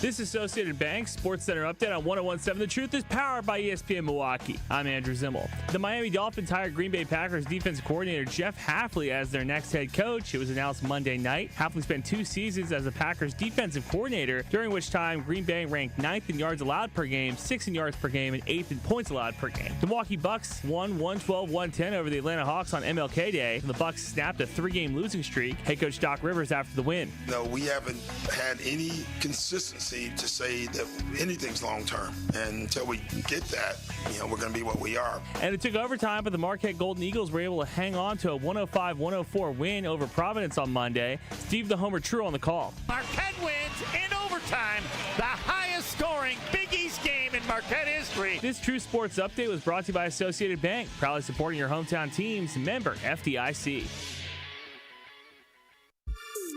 This is the Tory Lowe Show on 101.7 The Truth, The Truth app, and 1017thetruth.com.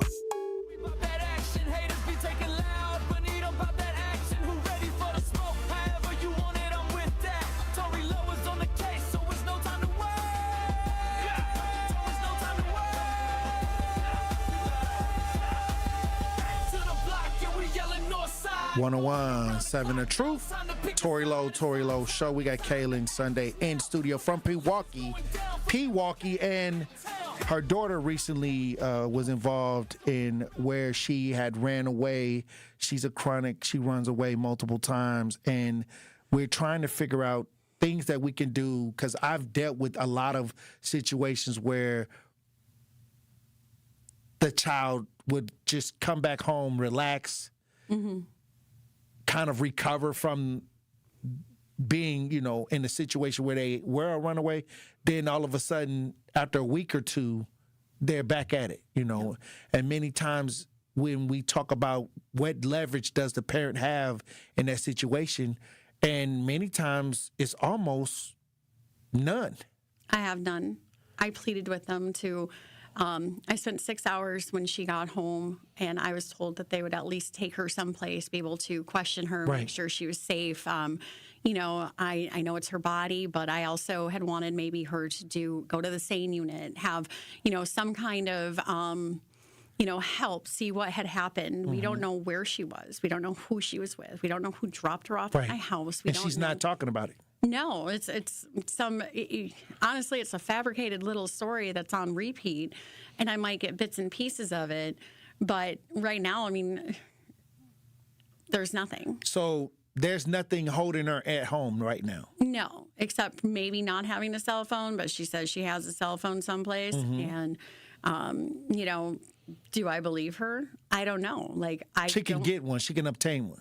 Absolutely. All she has to do is go to school. All she has to do is probably walk out those doors. She knows where she was. All she has to do is go back. So I think many times when we talk about giving parents the authority to try to do more, I think you have to try to at least get some kind of legislation. I'm more of like, what can we do for this situation? And I'm wondering, is there a way that we can make sure that these youth stay on a tracker? Yep. I think a GPS through the courts. tracker. Yeah. Instead of a lot, because you don't know, right now she's at home. Right. You don't know by the time you get off the radio if you come back, she's going to be gone. No, I mean, my blink camera will notify me. Right. As soon as she hits that door, she's out. I mean, she's on the streets again. And so this is a consistent thing. So I'm wondering, you know, if we can kind of get a legislation where the child has to kind of sort of be in a space like house arrest, but only with a contract between the parent, the judge, and the teen. Right. And if they break the rules, maybe they can go into maybe something of a punishment almost. Correct. Where they can maybe go to a detention center for like 6 months or something like that. I don't know, because why wait until they commit a harsh crime Right. Why and until go to they're prison? in the juvenile system Right. that they have to, and then they have legal repercussions?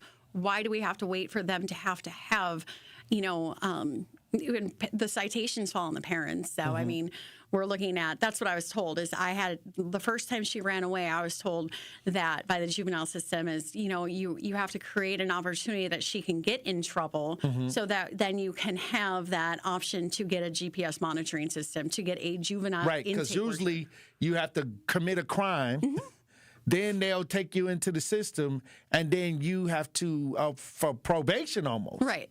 To have that GPS monitoring Right. system. And so while she was gone, you know, she had destroyed something in my apartment from before, and I was able to get a juvenile referral, but that's also probably going to be deferred because it was just damage to the property. But it was the only way that, you know, I'm thinking outside the box as a parent of, you know, I've made every phone call. I mean, I called CPS on myself. Right. Like, I don't know many parents that do that, but like, what can I do? And I'm told we can't do anything. And so, like, I have to get her into juvenile intake, and they're not willing to take her without a referral from the police. They say detention centers don't work. How about showing the girl the movie Hostel to help scare her straight? Well, I mean, I've been in a lot of hostels. Oh, wow. And she absolutely loves all those scary movies. So I think that she would probably glorify it. I think that young ladies these days, and I say that, I think they glorify that lifestyle. I mean, especially if you put substances into it and stuff. I mean, yeah, I'll show her that movie. I'll take that suggestion. Well, to me, I feel like as a parent, you have to maintain the child until they turn 18. Correct. Unless they break the law, then the system may take them in. But I think that there should be some kind of way where the parents can be the PO officer from home and have them on a monitor system and have repercussions if they are a chronic person that runs away from home. And we got to get something installed so they don't become get in a space where they have to commit a real serious crime or get out here and get involved with the wrong people and do harm to innocent life. And I think that where the parents don't have the power is the system, like you said, is voluntary. And they really, once they realize, I don't have to be here. Yeah.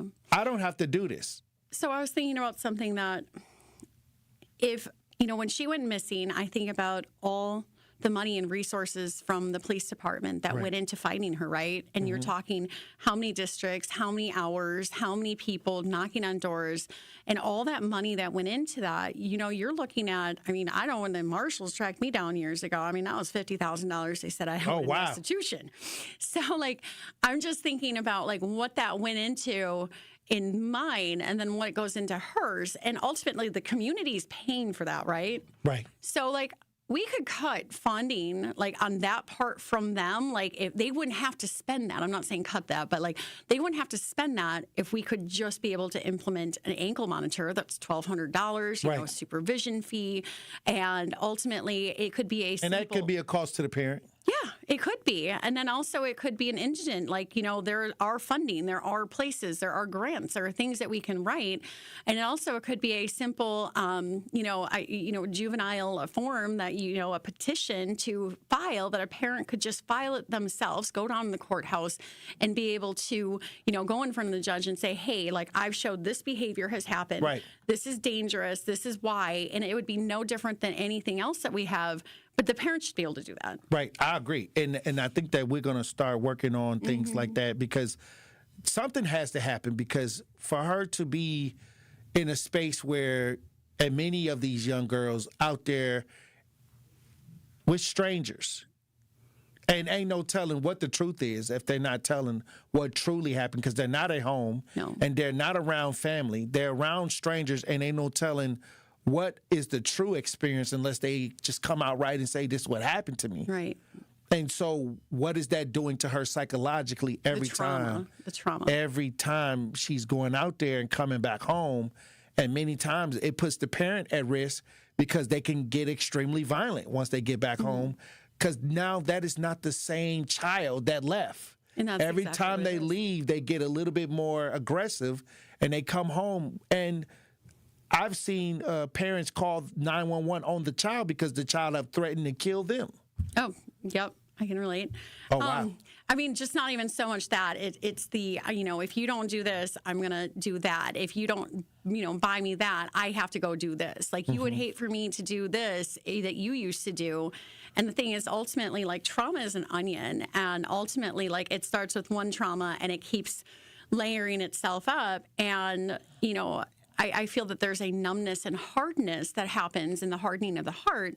And then this is going to carry over into adulthood. And, if a child doesn't want therapy, she doesn't want help, she doesn't want to do these voluntary things, how do I help her get that help? Or how do But you can't, if somebody, you can't make somebody do something that they don't want to do. That's the one rule. But then that's when you have a system that says, okay, you just can't do whatever you want to do. Right.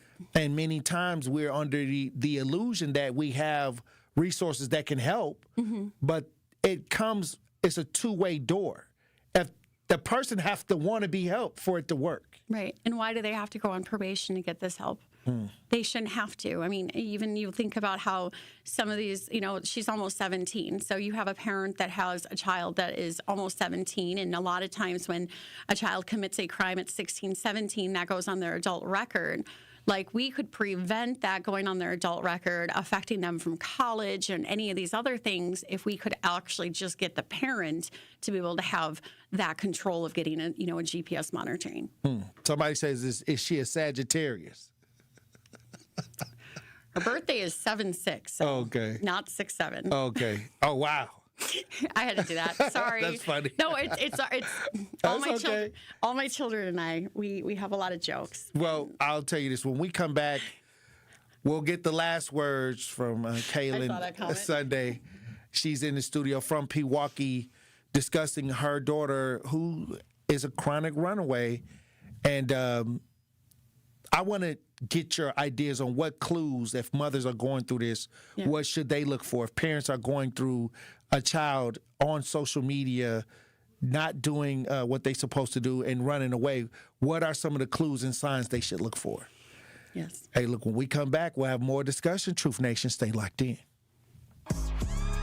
Don't touch that dial. The Tory Lowe Show will be right back on 101.7 The Truth app, and 1017thetruth.com. This is 1017 The Truth, Kyle Wallace, and the time is now, Milwaukee. Truth to Power is your platform, and on my show, our community always has a voice. There is no topic that is off limits, and I always give you my authentic opinions on how I feel, because keeping it real is the only way I know how to get down. Listen to Truth to Power with me, Kyle Wallace, every day from noon to 1 p.m. on the award-winning 1017 The Truth app, and streaming live on YouTube at 1017 The Truth. Milwaukee Black Talk. Hey, Joe, working again? Retirement was boring, huh? Not boring. Expensive. Food, medicine, rent. Social Security just isn't enough. I know, and that's why I used benefitscheckup.org. It connected me to an extra $1,000 a month. $1,000 a month? Benefitscheckup.org is a free service from the National Council on Aging. Free? I'm going to benefitscheckup.org today. Life's better with American Family Insurance, because we know you love working weekends, if it means working on your dream home, both inside and out. And we're here to help protect those dreams so you can enjoy peace of mind. Save up to 40% when you bundle home and auto. American Family Insurance. Get a quote and find an agent at amfam.com. Products, pricing, and availability vary based on the way you purchase insurance and by state. Some exclusions apply. American Family Mutual Insurance Company, SI, and its operating companies, 6000 American Parkway, Madison, Wisconsin. After a serious accident, you'll need a winning team to protect your rights. Trust Wisconsin's own Gruber Law Offices, proud partner of your Milwaukee Bucks. If you've been injured, call Gruber Law Offices. One call, that's all. When you're high, you feel different. Pretty obvious, right? You think different, talk different, but if you feel different, you drive different. So if you're high, just don't drive. Brought to you by NHTSA and the Ad Council. This is the Tory Lowe Show on 1017 The Truth app, and 1017thetruth.com. It's hard to pretend. You're feeling like you're losing me, like I'm slipping away from you again. You're searching for a reason, a clue to what's real. 1017 The Truth, Tory Lowe Show. We in studio with Kaylin Sunday from Pewaukee. Had a situation where her daughter went missing, a chronic runaway situation, and now she's reaching out to the community with her story to find solutions. And many families are going through this. I deal with a lot of different, I always tell people it's like 7 or different 8 ways of missing. Mm-hmm. And they're all to its own serious situations. And I tell people, do not overlook the runaways, because that leads to human trafficking. That leads to young girls or young men out there with adults who can take advantage of them with no one to care or to look for them after they're labeled a runaway. So I always went and looked for runaways because I knew it had a strong attachment to human trafficking. Yeah. If you want to join the conversation, 833-212-1017. We got Eddie on the lines. How you doing, Eddie? Good day, Tory Lowe. How you doing? How is your guest, Tory? Hey. How is she doing? Hi, Eddie. I'm doing better. How you doing? I'm doing better now that I get to have a voice in something. Okay, let me throw this at you. I'm one of those guys who thinks he knows everything. I'm 60 years old. I can tell you how to cut your lawn.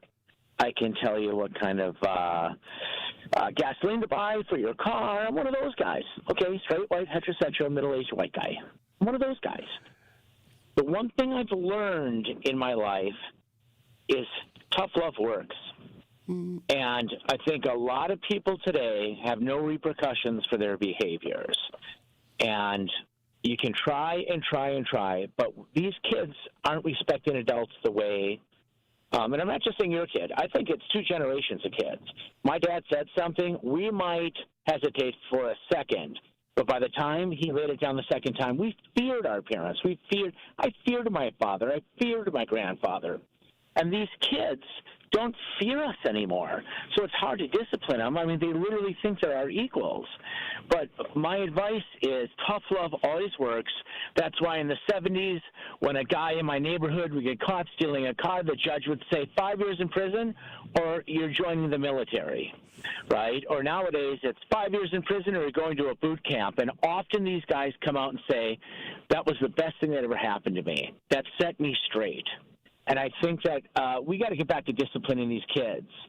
And, so many parents I know, and I don't know if this is the case with you at all, because I only tuned in like 20 minutes ago. But let me say this. A lot of parents, I see this with both men and women, want to befriend their kids. They'll go, my daughter's my best friend. The guy will be like, my son's my buddy. You have one set of parents. They should be your parents.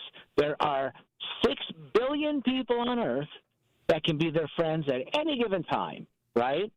So I say, these kids need to have a repercussion for their behavior. The tougher it is, the harder it is, the better result, and the better it is for them. And when they get to be 35, 40, they'll be like, that was the best thing they could have done for me. I had a brother who gave me a little tough love. I was mad at him when it happened, but as I grew older, it's the best thing he could have ever done for me. And I just wanted to throw that out there. That's all. That's all I wanted to say. All right.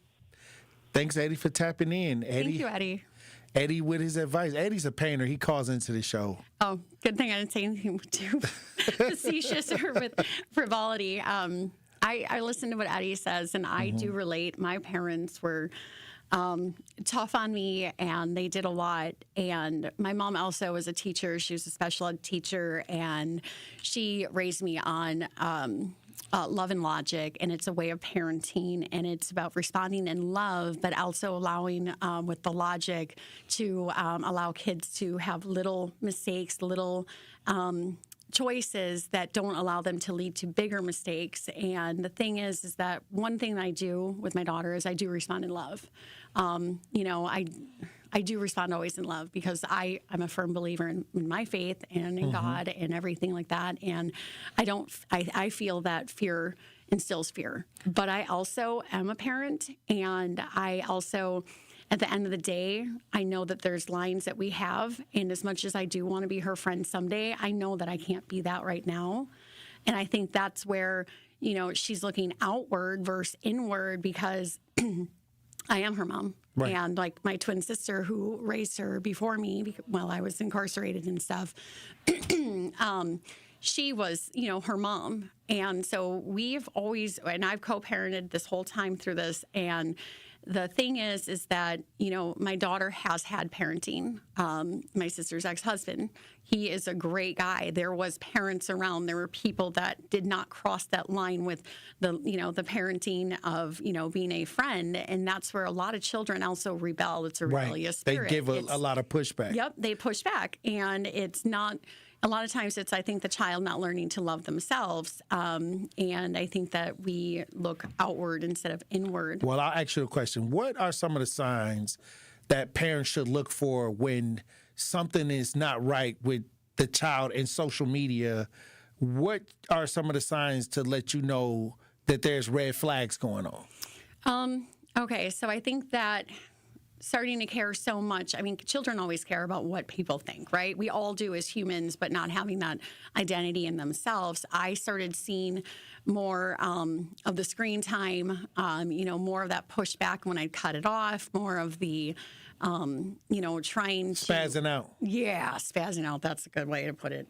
And I have also called, I've had to take the cell phone away. I do those things. I have Spectrum. I don't really like Spectrum, but, I turn off the internet at 9 p.m. and, it doesn't go on until whatever. Then that was also looking into trying to create a healthy environment where my daughter could, do art, journaling, things at nighttime that allow her brain to rest. I started getting that spazzing out, the kickback, and at this point, it's hard as a parent to, I wouldn't say give in, but also, I'd be, okay, you can have it until 10 p.m. Until, you do this and that, you can have it till 10. And I saw her being more seclusive. I saw her being more secretive.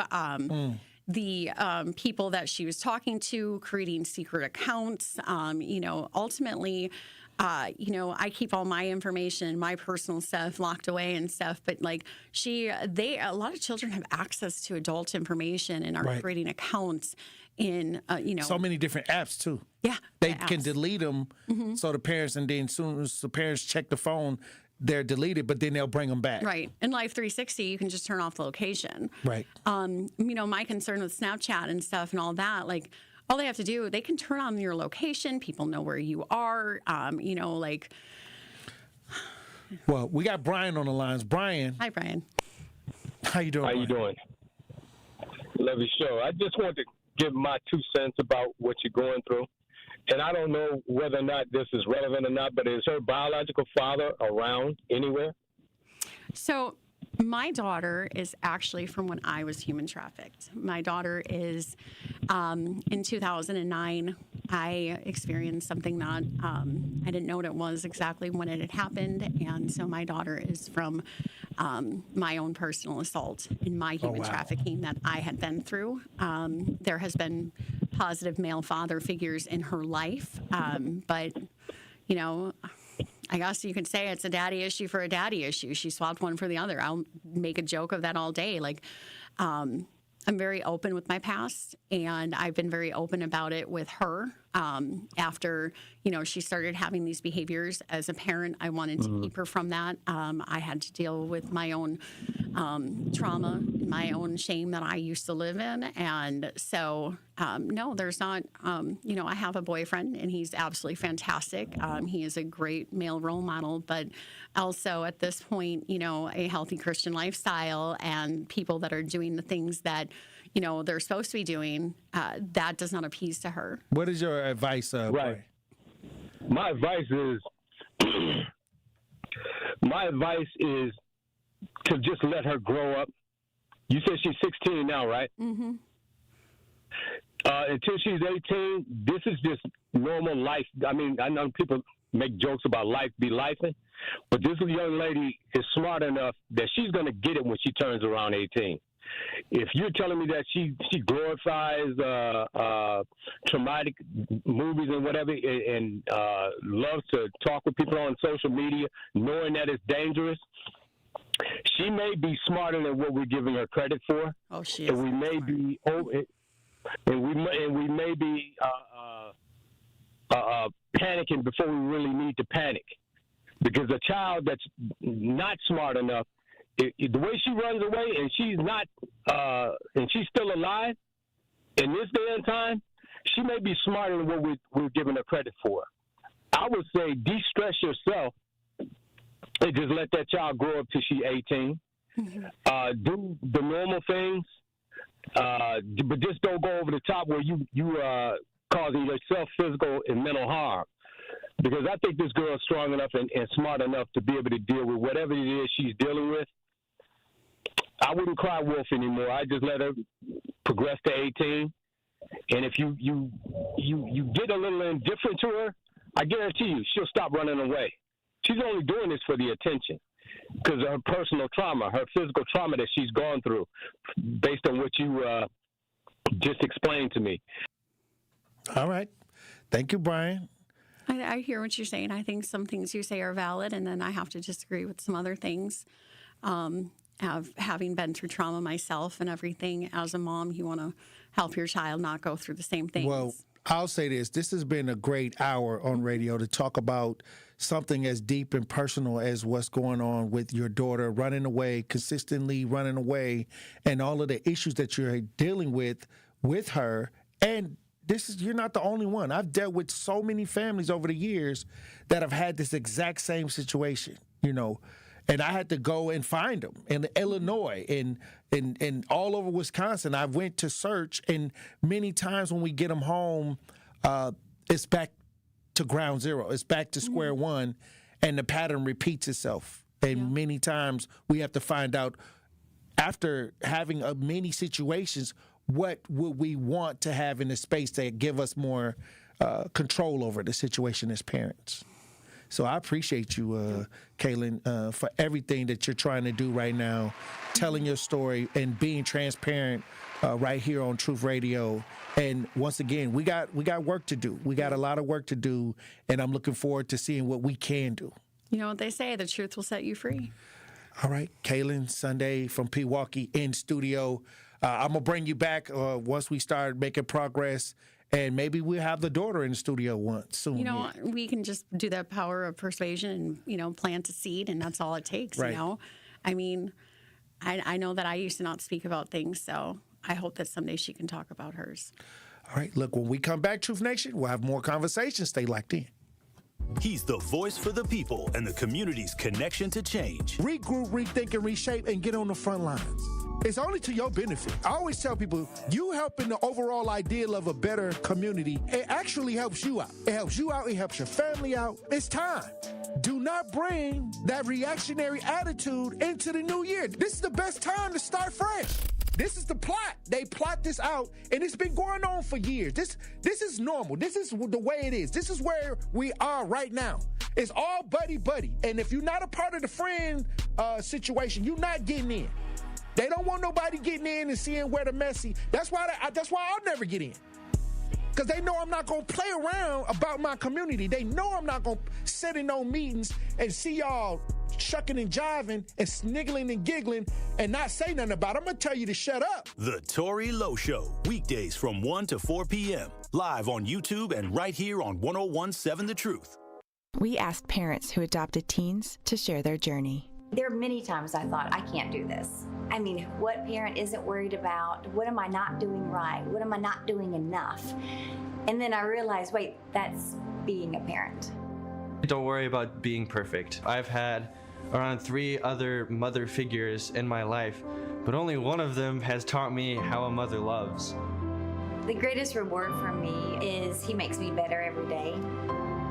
I would tell a family considering adopting a teenager that teenager, whoever it is, needs you, and they need what you have to offer. Taylor's given me hope. He's our son, and that is what he will always be. Learn about adopting a teen from foster care. You can't imagine the reward. Visit adoptuskids.org to learn more. A message brought to you by Adopt US Kids, the U.S. Department of Health and Human Services, and the Ad Council. You're listening to the new 101.7 The Truth, founded in partnership with Gruber Law Offices. One call, that's all. 101.7 FM, 1510 AM, WGKB Waukesha, and W269DL Milwaukee. A locally owned Good Karma brand station. Justice, Wisconsin, the truth, the most requested advocate in the state. 101.7 FM, the movement continues. Yeah, Milwaukee, stand up, stand up. It's Tory Lowe, the truth, from 1 to 4. We about that action, so tap in and let's go. We want that justice, we want all the smoke. From Monday through Friday, trying to bring the city hope. Yeah. Tory Lowe from 1 to 4, Monday through Friday, let's go. We bout that action from the block, and we ready, let's go. Tap in, and it ain't no holding back. We ready, we ready. 101.7 The Truth. Tory Lowe. Tory Lowe Show live from American Family Insurance Studio at the Avenue. The movement continues. The marathon continues right here on 101.7 The Truth. Thank you for joining me for the 3rd hour of the Tory Lowe Show. And we appreciate Kaylin Sunday from Pewaukee from coming in and telling her story. We got a lot of work to do. Once again, this is what I do. I help families in these tough situations.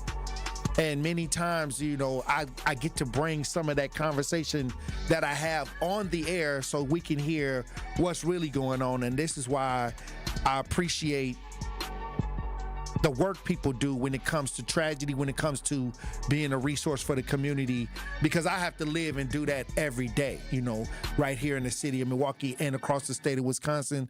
I get calls from all over the country, people talking about how can they maneuver through certain situations and ideas that we can come up with to try to improve, you know, what's happening out here. So, like I said, once again, we like to thank Kaylin for coming through, but I want to talk about this story from Chicago. And I think the camera frozen?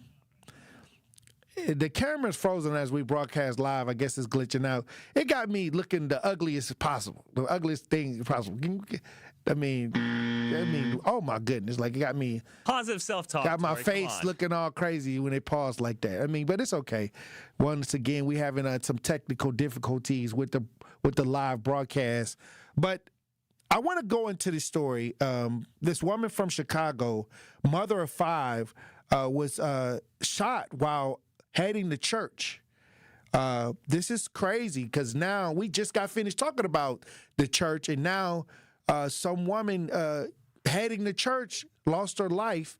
If you're watching as we broadcast live, we got some video on this. Let's listen. A Woodlawn church community is devastated over the loss of one of their own. Members say they have no idea why anyone would want to take the life of a woman who always poured into others. Kiara Jenkins is described by those who knew her as a loving person who made others feel supported.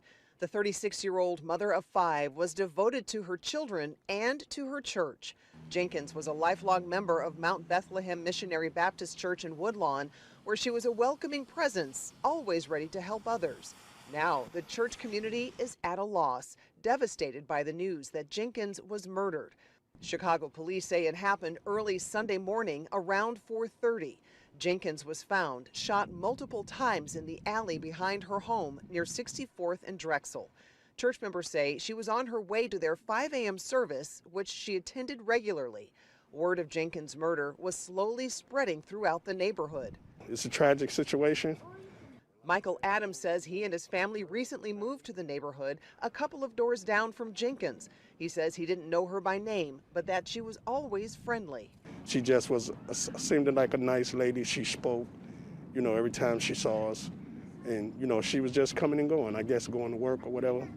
Adams says the neighborhood was quiet in the morning when he left for church, but when he returned home in the afternoon, there was a heavy police presence. At this point, police do not have a suspect or a motive in this case.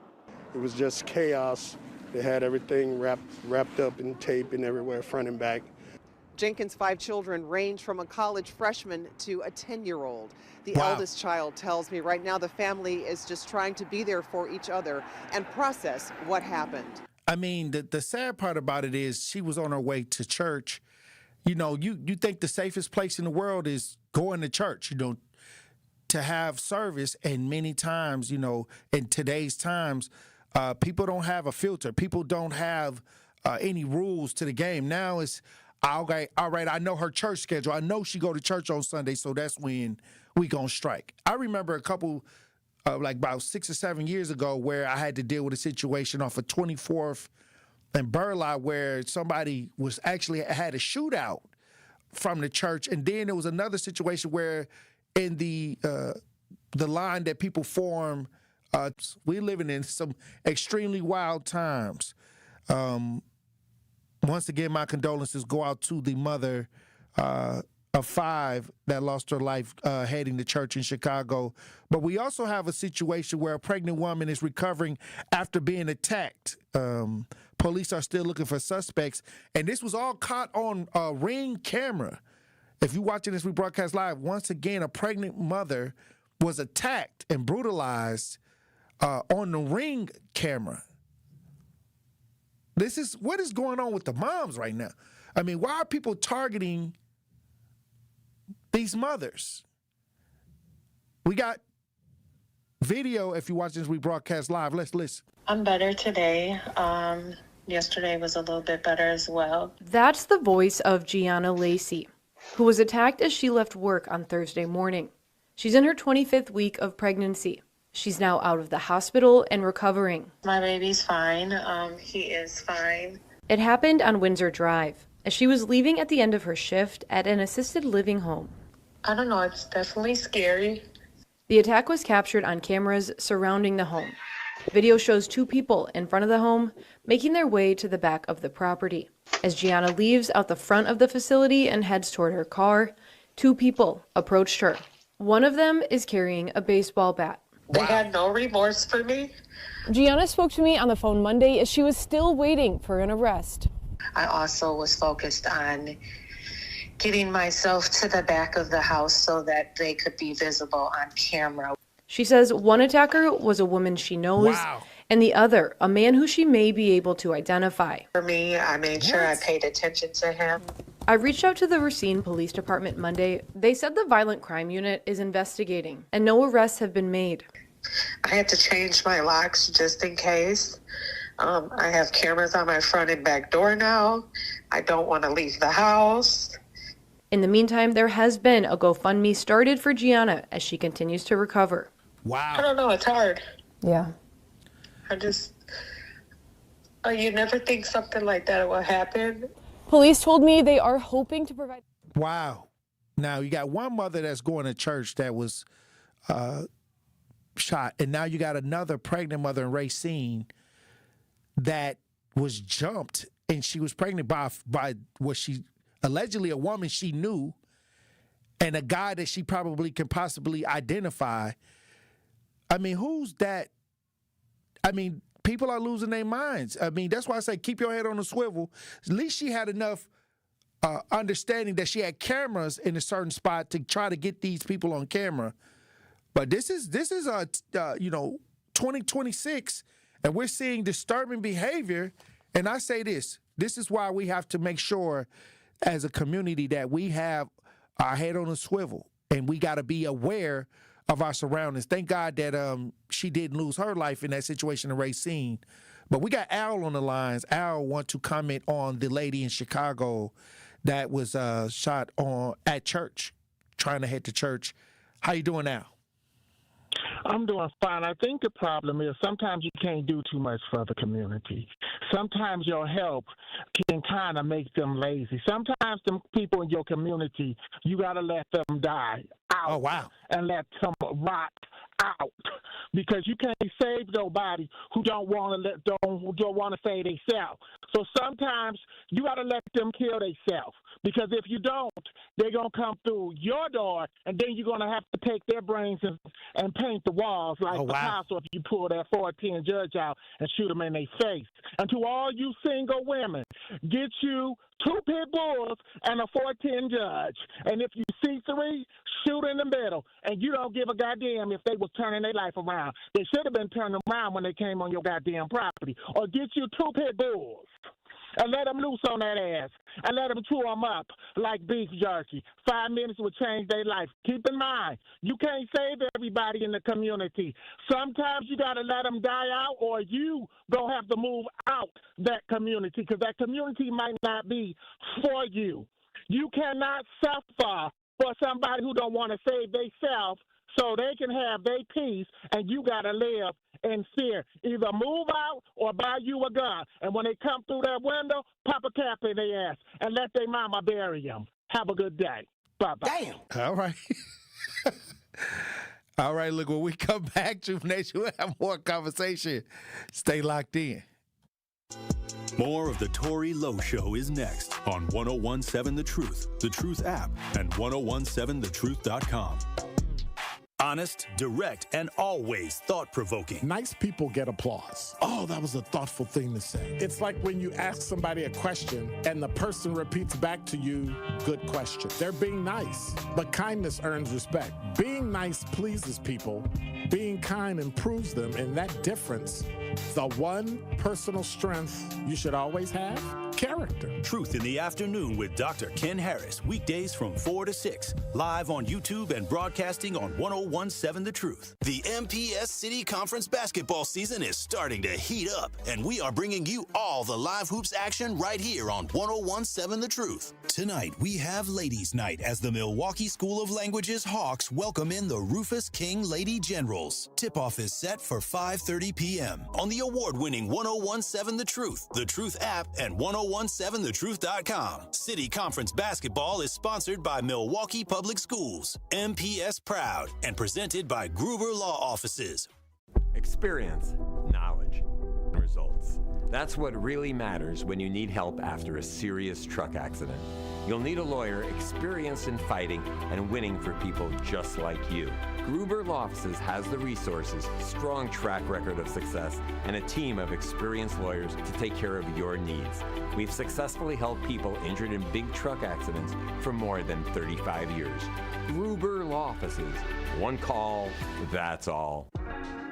Hey Journey team, it's me, Coach Erica. Happy New Year. Are you ready? Because the time is now to begin your journey to success. This is your season to level up. Keep striving, keep pushing, and keep doing. No more waiting, no more excuses. Your journey starts today. For more information or to connect with me, visit ericaodomjourney.com. That's ericaodomjourney.com. Many of our most important memories are made at school. But for children like Victoria, the classroom can be a place of fear and isolation. She wore a bandage over her cleft every day, too shy to speak, too afraid to smile. Everything changed after one life-transforming surgery made possible by Smile Train. Today, Victoria's smile lights up her classroom, a symbol of confidence, connection, and new beginnings. Due to stigma, children with untreated clefts often miss out on school entirely. But thanks to Smile Train, students like Victoria are stepping into the classroom, raising their hands, and finding their voice. Tory Lowe Show on 1017 The Truth, The Truth app, and 1017thetruth.com.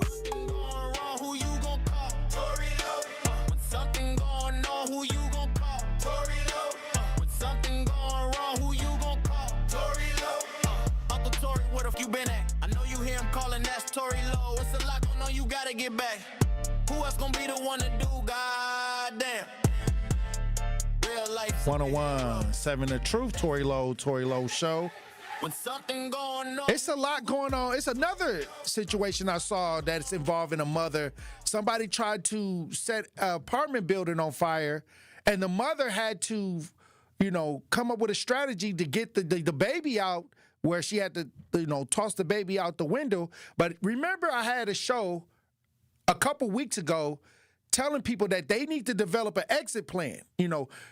Especially if you're living in an apartment complex, and you need to, if you got young children and you're living in an apartment building or even in a house, you got to make sure that you go over a plan if the house get caught on fire, different options just in case they can't go through the front door or they can't go down the stairs. This is something that it's a real reality, and people in the midst of trying to, panic and figuring things out, people can lose their lives. And this is why I say this story that we're about to play, where the mother is now in ICU after recovering and had to throw their daughter out the window to survive. These are things that we have to, a lot of people don't want to think that they're going to be in these situations, but it's always better to be ahead of the curve than to be behind the ball. We got some video on this situation where a mother had to rely on a community member to toss the daughter in the hands of. If you're watching this rebroadcast live, we got video. Let's listen. The girl's father, of course, still traumatized by all of this. Now, 3 days after that fire, he's grateful his daughter is okay, but his girlfriend, Casey, still in intensive care at St. Luke's Hospital at this hour.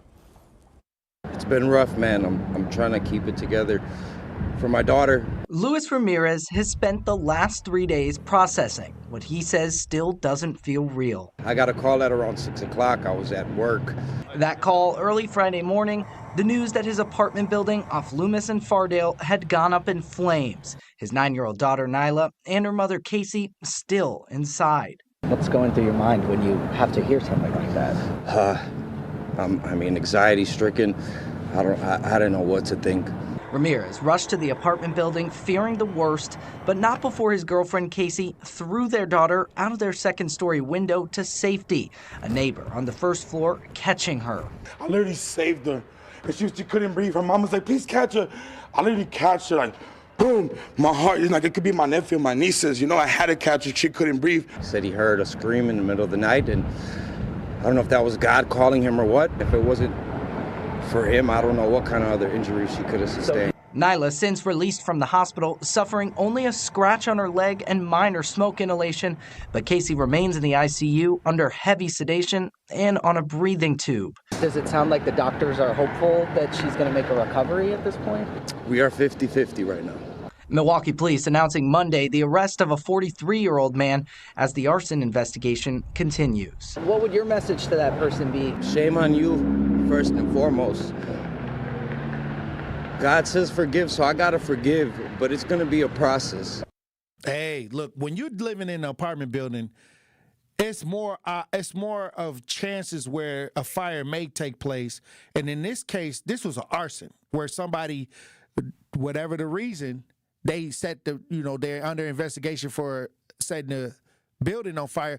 But this is why I say we talk about these fire stories, and ever since I tried to go at least a whole show on this a while back. Like, I tried to spend like 3 hours talking about this because I knew once the winter season comes, there were going to be plenty stories about fires, because many times I get called to these fires where families get displaced and try to help them restore or get a level of something, some of their items, or try to get the community to understand that we got to get these multiple families in the space where they can get some kind of relief. But it's better to be ahead than to be a victim of a fire where you didn't have a plan or, multiple ways to show the children, especially the children, how to get out. Especially during this time of year where people are using heating things, trying to heat the building. They're plugging in more electricity where the wiring may not be up to par. They are already talking about sprinkler systems in some of these old buildings, that they need to find a way to get sprinkler systems in all of these apartment buildings. And many times the ones without the sprinkler systems, that comes up in conversation once there's a fire. But what we can do as human beings is have an exit strategy, and particularly the kids.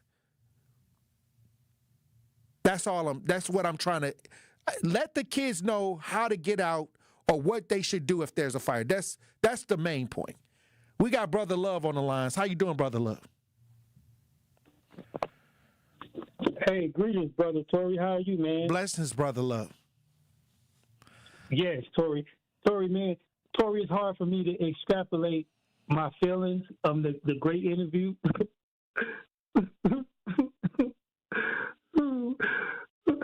Excuse me, I'm sorry. Okay, I'm back. What's going on, Brother Love? With the interview you just did, okay, man. You know what I mean? Yeah, we gotta protect our white women. You know what I mean? And the kids and the little young white girls. We do. Actually, their daughter was a mixed child with black and white. Tory, it's just, did you hear about the lady? She was his wife, and he killed her in a hotel on 90-something in Appleton. Wow. A young white lady. You know what I mean? Brothers, please stop hurting these white women. Here we go, and we Brother need Love. to organize and mobilize to protect our white women. Love. All right. Okay, God bless, brother. All right. God bless you. All right, Brother Love. Yeah, I think those crocodile tears. Hey. I think those are crocodile tears. But, hey, that's what he wanted to say. That was the message, I guess. That's not the message he gave me, Tory. That wasn't the message he gave you? To come on the air now. Oh, okay, yeah. Well, Brother Love, you gotta understand that there's a lot of things that are going on in our community, and many times when you talk about Runaway, when you talk about tragedy ideas, I don't think that has a color on it. I think that's a humanitarian idea. Many times, I don't see color when it comes to people that are going through extreme tragedy. So it doesn't matter who or what it is or what race they are when it comes to death, people possibly innocent life being lost and stuff like that. So, hey, but as we proceed, I want to talk about this grocery store, that another grocery store on Milwaukee's north side is closing down. And when you talk about food deserts, once again, I think this is the third grocery store that have closed down in the last month, or they're saying will not be around in our neighborhoods in the last month. We got some video on this. If you're watching us, we broadcast live. We got audio. Let's listen. Inside this Century Foods location, the aisles are... It's starting to empty. Yeah, it's emptying. Yes, it is. The grocery store at 64th and Silver Spring selling its remaining stock at 40% off. Shoppers shocked to find out the store is permanently closing. Greeted with this sign from management that reads, "This decision was not made lightly. Many factors were carefully considered before coming to this difficult conclusion." I was kind of surprised, but then again, I'm not too surprised because they do have a lot of issues within this store. One being food being expired, two being me finding feathers inside of my chicken. Brandon Haney remembers when the store opened in 2023. If this is closing, I don't know what's like the next step because it took them a while to even get this Century right here. He's worried his community could become a food desert. Everybody over here don't have vehicles and transportation to where they can just go out and grocery shop whenever they want to. So they would have to put systems in place like getting an Uber or things like that, which will cost them extra money. This Century location is the latest of closures on the city's north side. Aldi near Sherman and Custer abruptly closing last week. And last summer, Pick and Save announcing the shutdown of 5 locations countywide, including one on the north side. It's sending the message that our stores and all that stuff for our convenience in our hood, it's not getting better. Okay, well, for some that don't have vehicles to travel to get groceries, it's going to be a problem. And we always talk about what is a food desert, where people don't have access to fresh fruits and groceries and healthy foods. And now we're losing these stores. It's early 2026, and it was already a food desert with the stores. We were already talking about how the north side was a food desert already. And I'm talking about with these stores. Now they're saying that they're closing multiple stores now, and here we go. And I say the stores are closing, but the dialysis centers are opening up. So now you got them big gulps now. Now they got the 32-ounce big gulps at the convenience stores. Like, I'm telling you, like, this is where the convenience stores, you know, they go to the convenience stores and these kids get them snacks. They get more chips, they get more junk food because they don't have these options. And sometimes when they're out of your range and you can't drive, you're going to pick up more McDonald's. You're going to pick up more fast food options to eat for dinner for your family. Hey, well, what are we going to do about it? Hey, look, when we come back, Truth Nation, we'll have more conversations. Stay locked in. The Tory Lowe Show returns after this on 1017 The Truth app, and 1017thetruth.com. Life isn't a single moment. It's a shared ribbon that bends through the years. It binds us to the things and people we love most. One insurance company knows this because they live it. For 100 years, we've been with your family for the moments that matter most. Erie Insurance. Find a local agent at erieinsurance.com.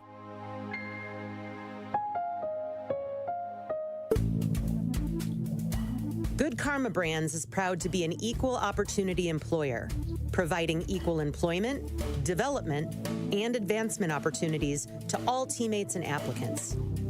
To learn more about careers with us, please send an email to talentacquisition@goodkarmabrands.com.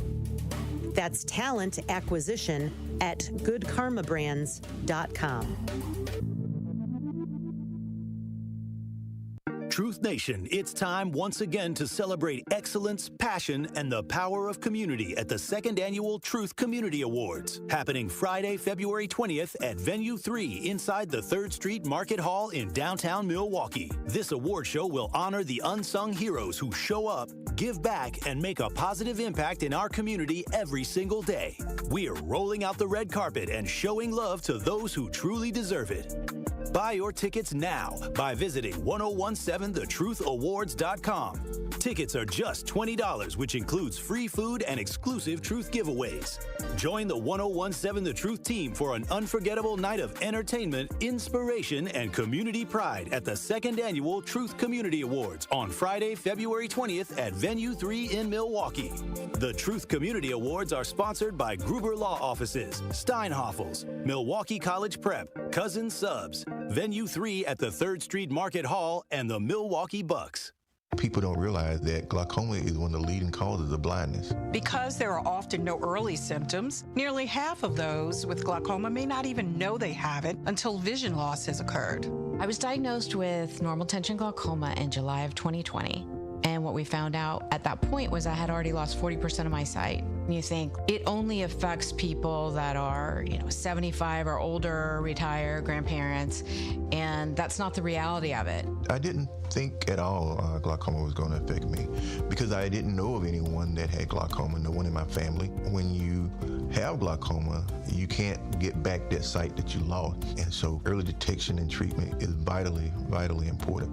Don't miss life's most beautiful moments. Schedule an eye exam today. National Glaucoma Research, a Bright Focus Foundation program, offers free resources and tips for healthy vision. Learn how to protect your sight at stopglaucoma.org. This is the Bloomberg Black Business Beat, brought to you by FidelityWealthManagement.com. Clutch Sports founder and CEO Rich Paul is a sports super agent, and now, through Masterclass, he wants to share the keys to his success. Masterclass is a subscription-based online learning series featuring world-renowned experts, celebrities, and industry leaders. For Rich Paul, he wants to make sure his Masterclass isn't focused too narrowly on just sports. I wanted to make sure that I found a balance and not just talking about what happens in the business of sports, because everyone isn't in that business, but giving people what I would say would be a very relatable and understandable perspective on how to evolve. Paul learned how to negotiate watching his father. In his masterclass, he hopes to pass along some of the same skills that turned him into one of the most successful and well-known agents. I'm Bloomberg's Justin Milliner on the Black Business Beat.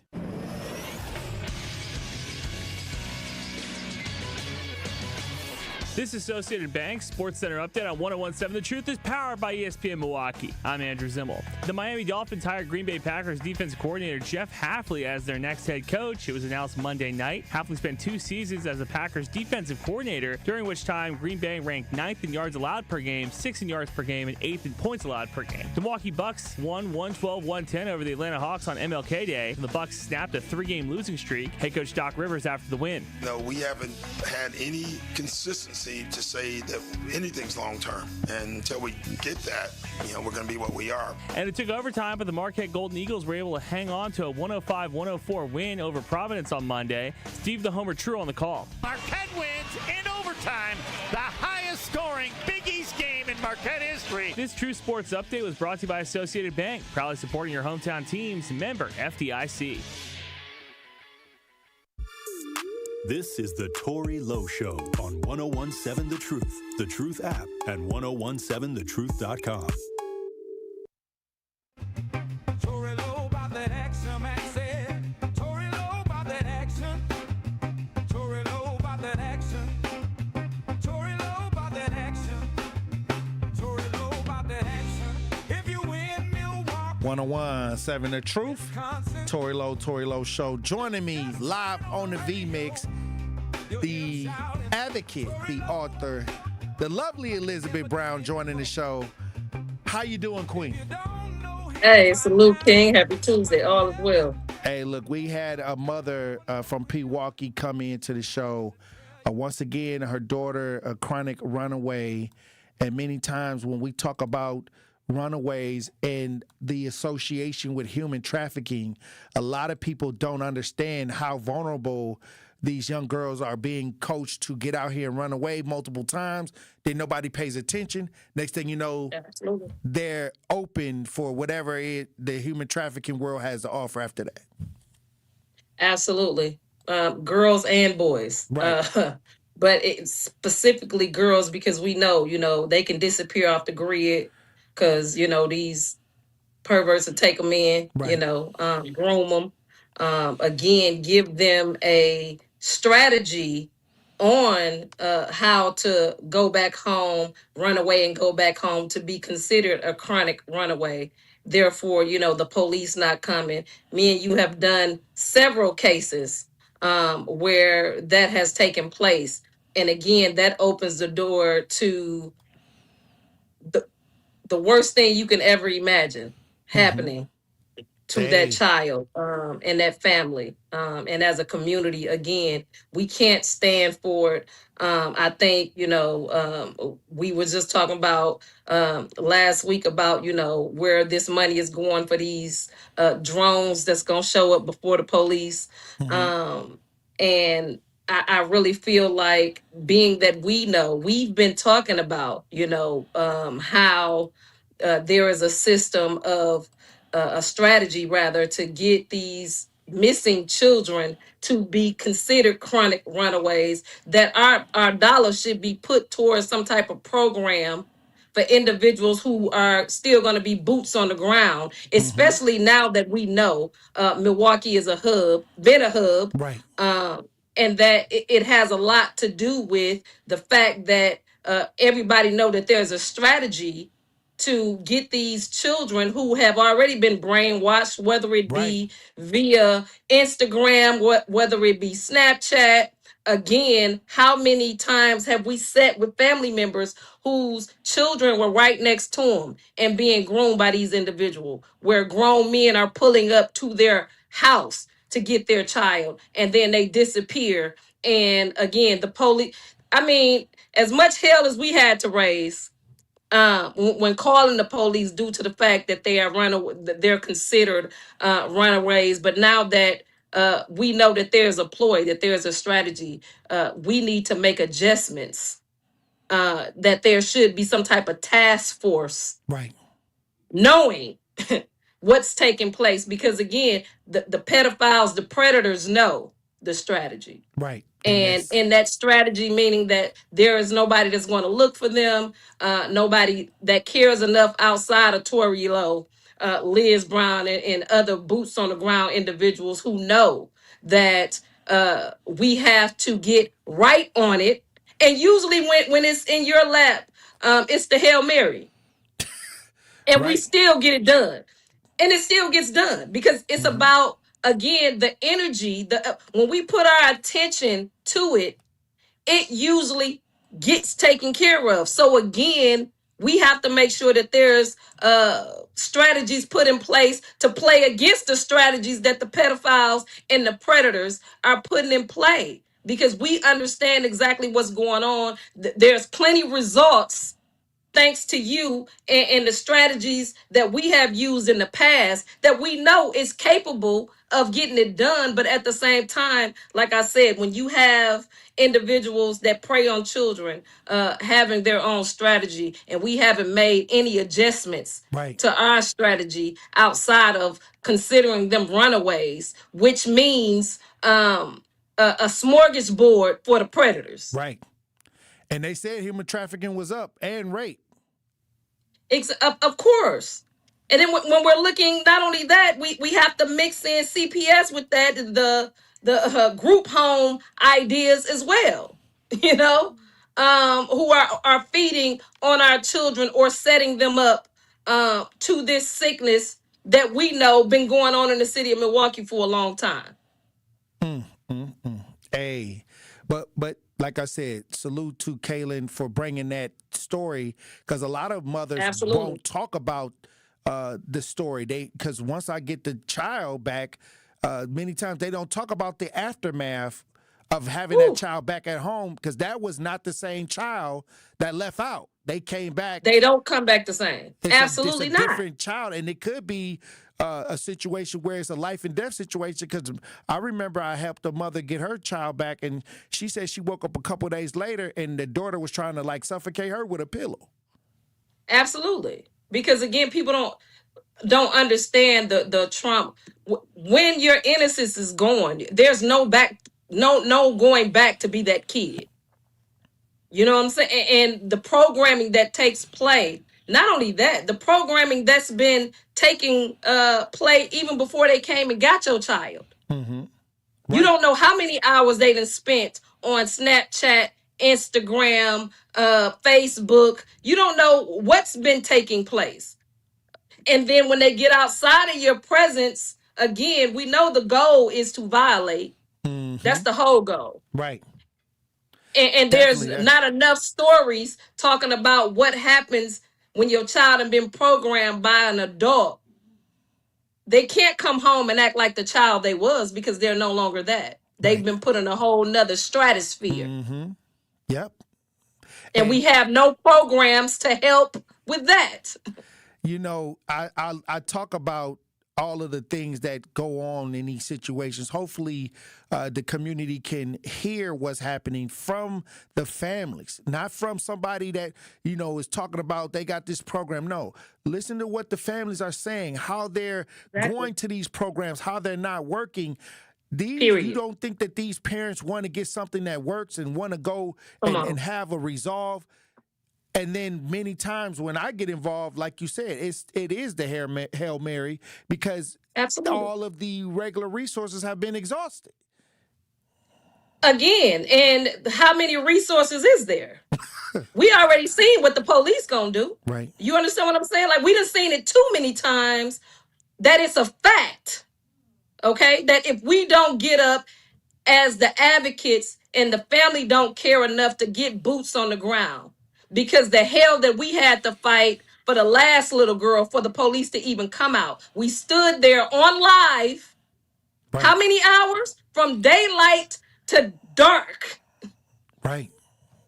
And then the police came with an attitude. 1, 2, the child, by the time they come, ain't no telling what done transpired. Right. You know, again, like I stated, the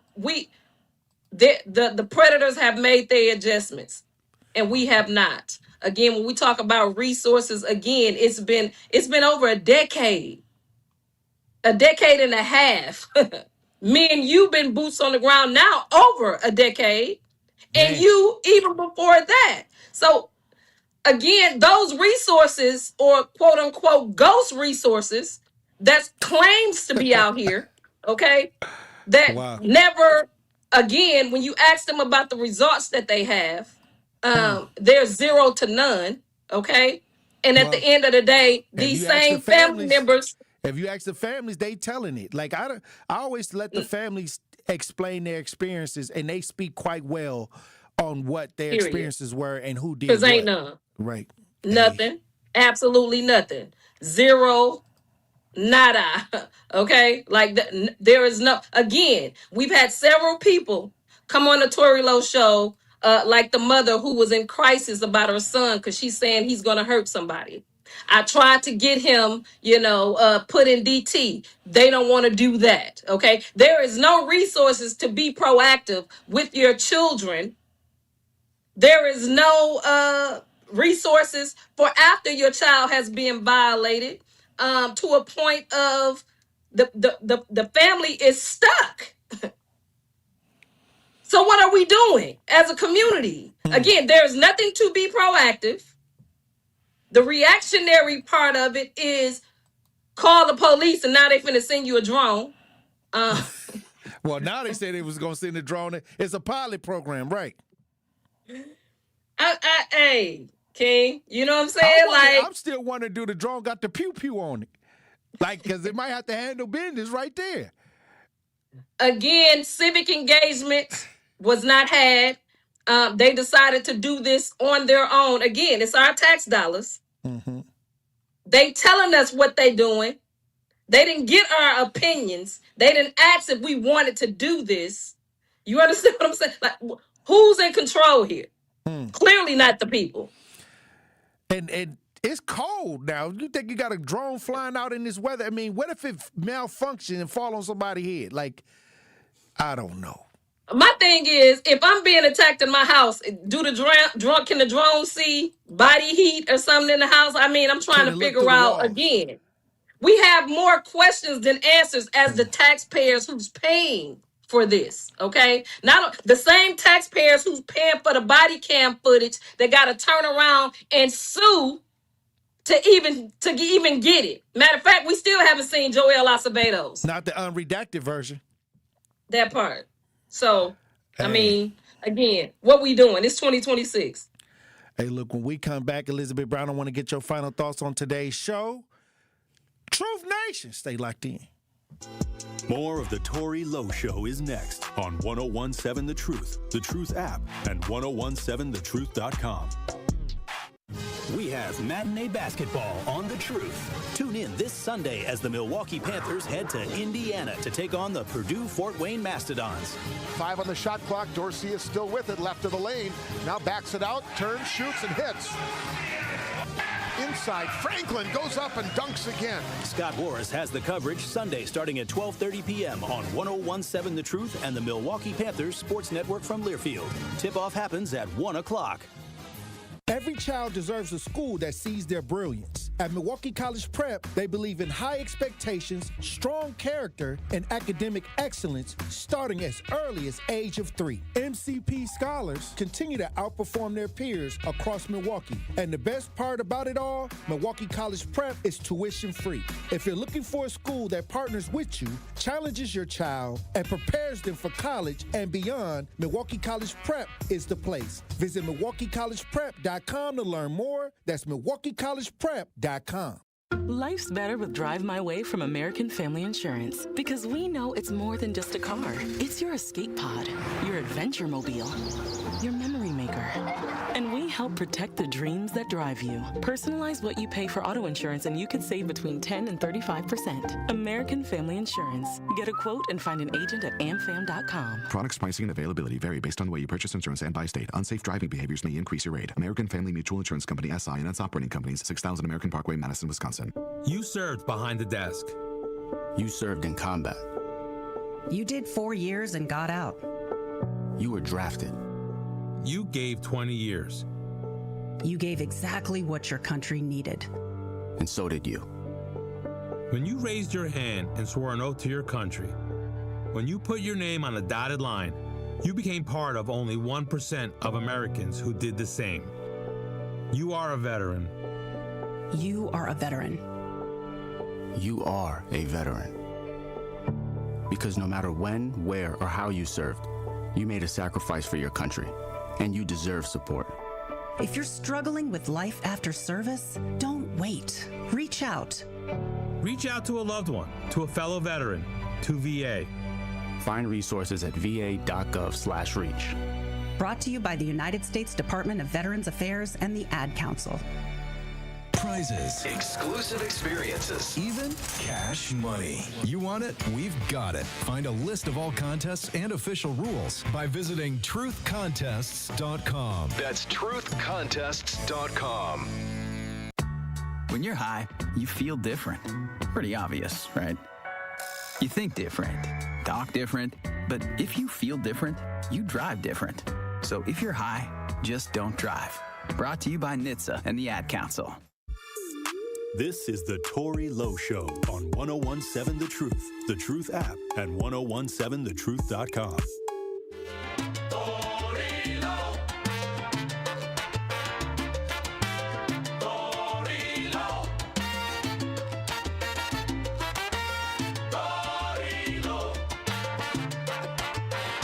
If you ain't know, I get 1017 The Truth, Tory Lowe Show. Joining me live as we broadcast live, the advocate, the author, the lovely Elizabeth Brown. Elizabeth Brown, it was Martin Luther King Day yesterday. Absolutely. How has the civil rights movement and Martin Luther King inspired you, or how has it shaped your ideas about being on the front lines? I was at the Performing Arts Center yesterday, so I didn't get a chance to ask you that. Absolutely. I think it has changed me in several ways. Again, just to know, again, the history that they showed us, and then knowing the history that I see, like the real facts behind what has taken place. It's just that we have to be, consistent in whatever it is that we're doing, because consistency is what get things done. And the bottom line for me, what MLK Day mean for me is the fact that we're resilient no matter what it is that we decide to put our minds to, no matter whatever it looks like. It's not about how it start, it's about how we finish it. And the reality, if nothing else for me, when I think about MLK and the odds he was up against when it came to his own people, the odds he probably was up against in himself to put himself out there to be in the front. Again, those of us who are boots on the ground, who know better than us the sacrifices that are made, when we love our people, when we love our community. So if nothing else, is just to be consistent. It's not really about what you saying, it's about what you're doing. And I'm a true believer in, it's not about you waiting for somebody to come and change your life. It's about you getting up and doing everyday things to change your life, that's going to change the life that surrounds you. So many young people were out at the Marcus Performing Arts Center yesterday, inspired by Martin Luther King. And many times I always ask, what are you doing to contribute to maintain a lot of the work that was done by MLK? And a lot of times we don't think that we have to continue to do the maintenance on a lot of the achievements we were able to get from our past, and this is how we move into the future, by making sure that we have young people that can follow behind what we're doing and actually take it further than what we have.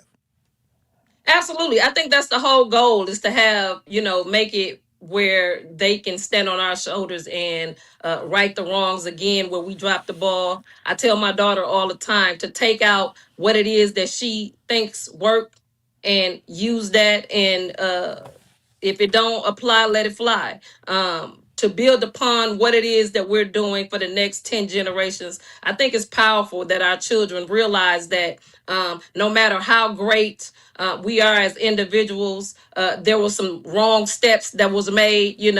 Again, the goal for the next generations, for our legacy, is for them to do better and be better. And I think right now it's a pivotal time for us to make sure that we're putting the energies out here, not just about talking, but becoming what it is that we're speaking about, so we can be the example of what it's supposed to look like when you really boots on the ground and not sitting around waiting around or requesting for somebody else to get up and do something that you have the ability to get up and do. And the main thing is changing your mind to change your life. Hey, I couldn't have said it any better. I think many times we look outside ourselves when our ancestors look within themselves.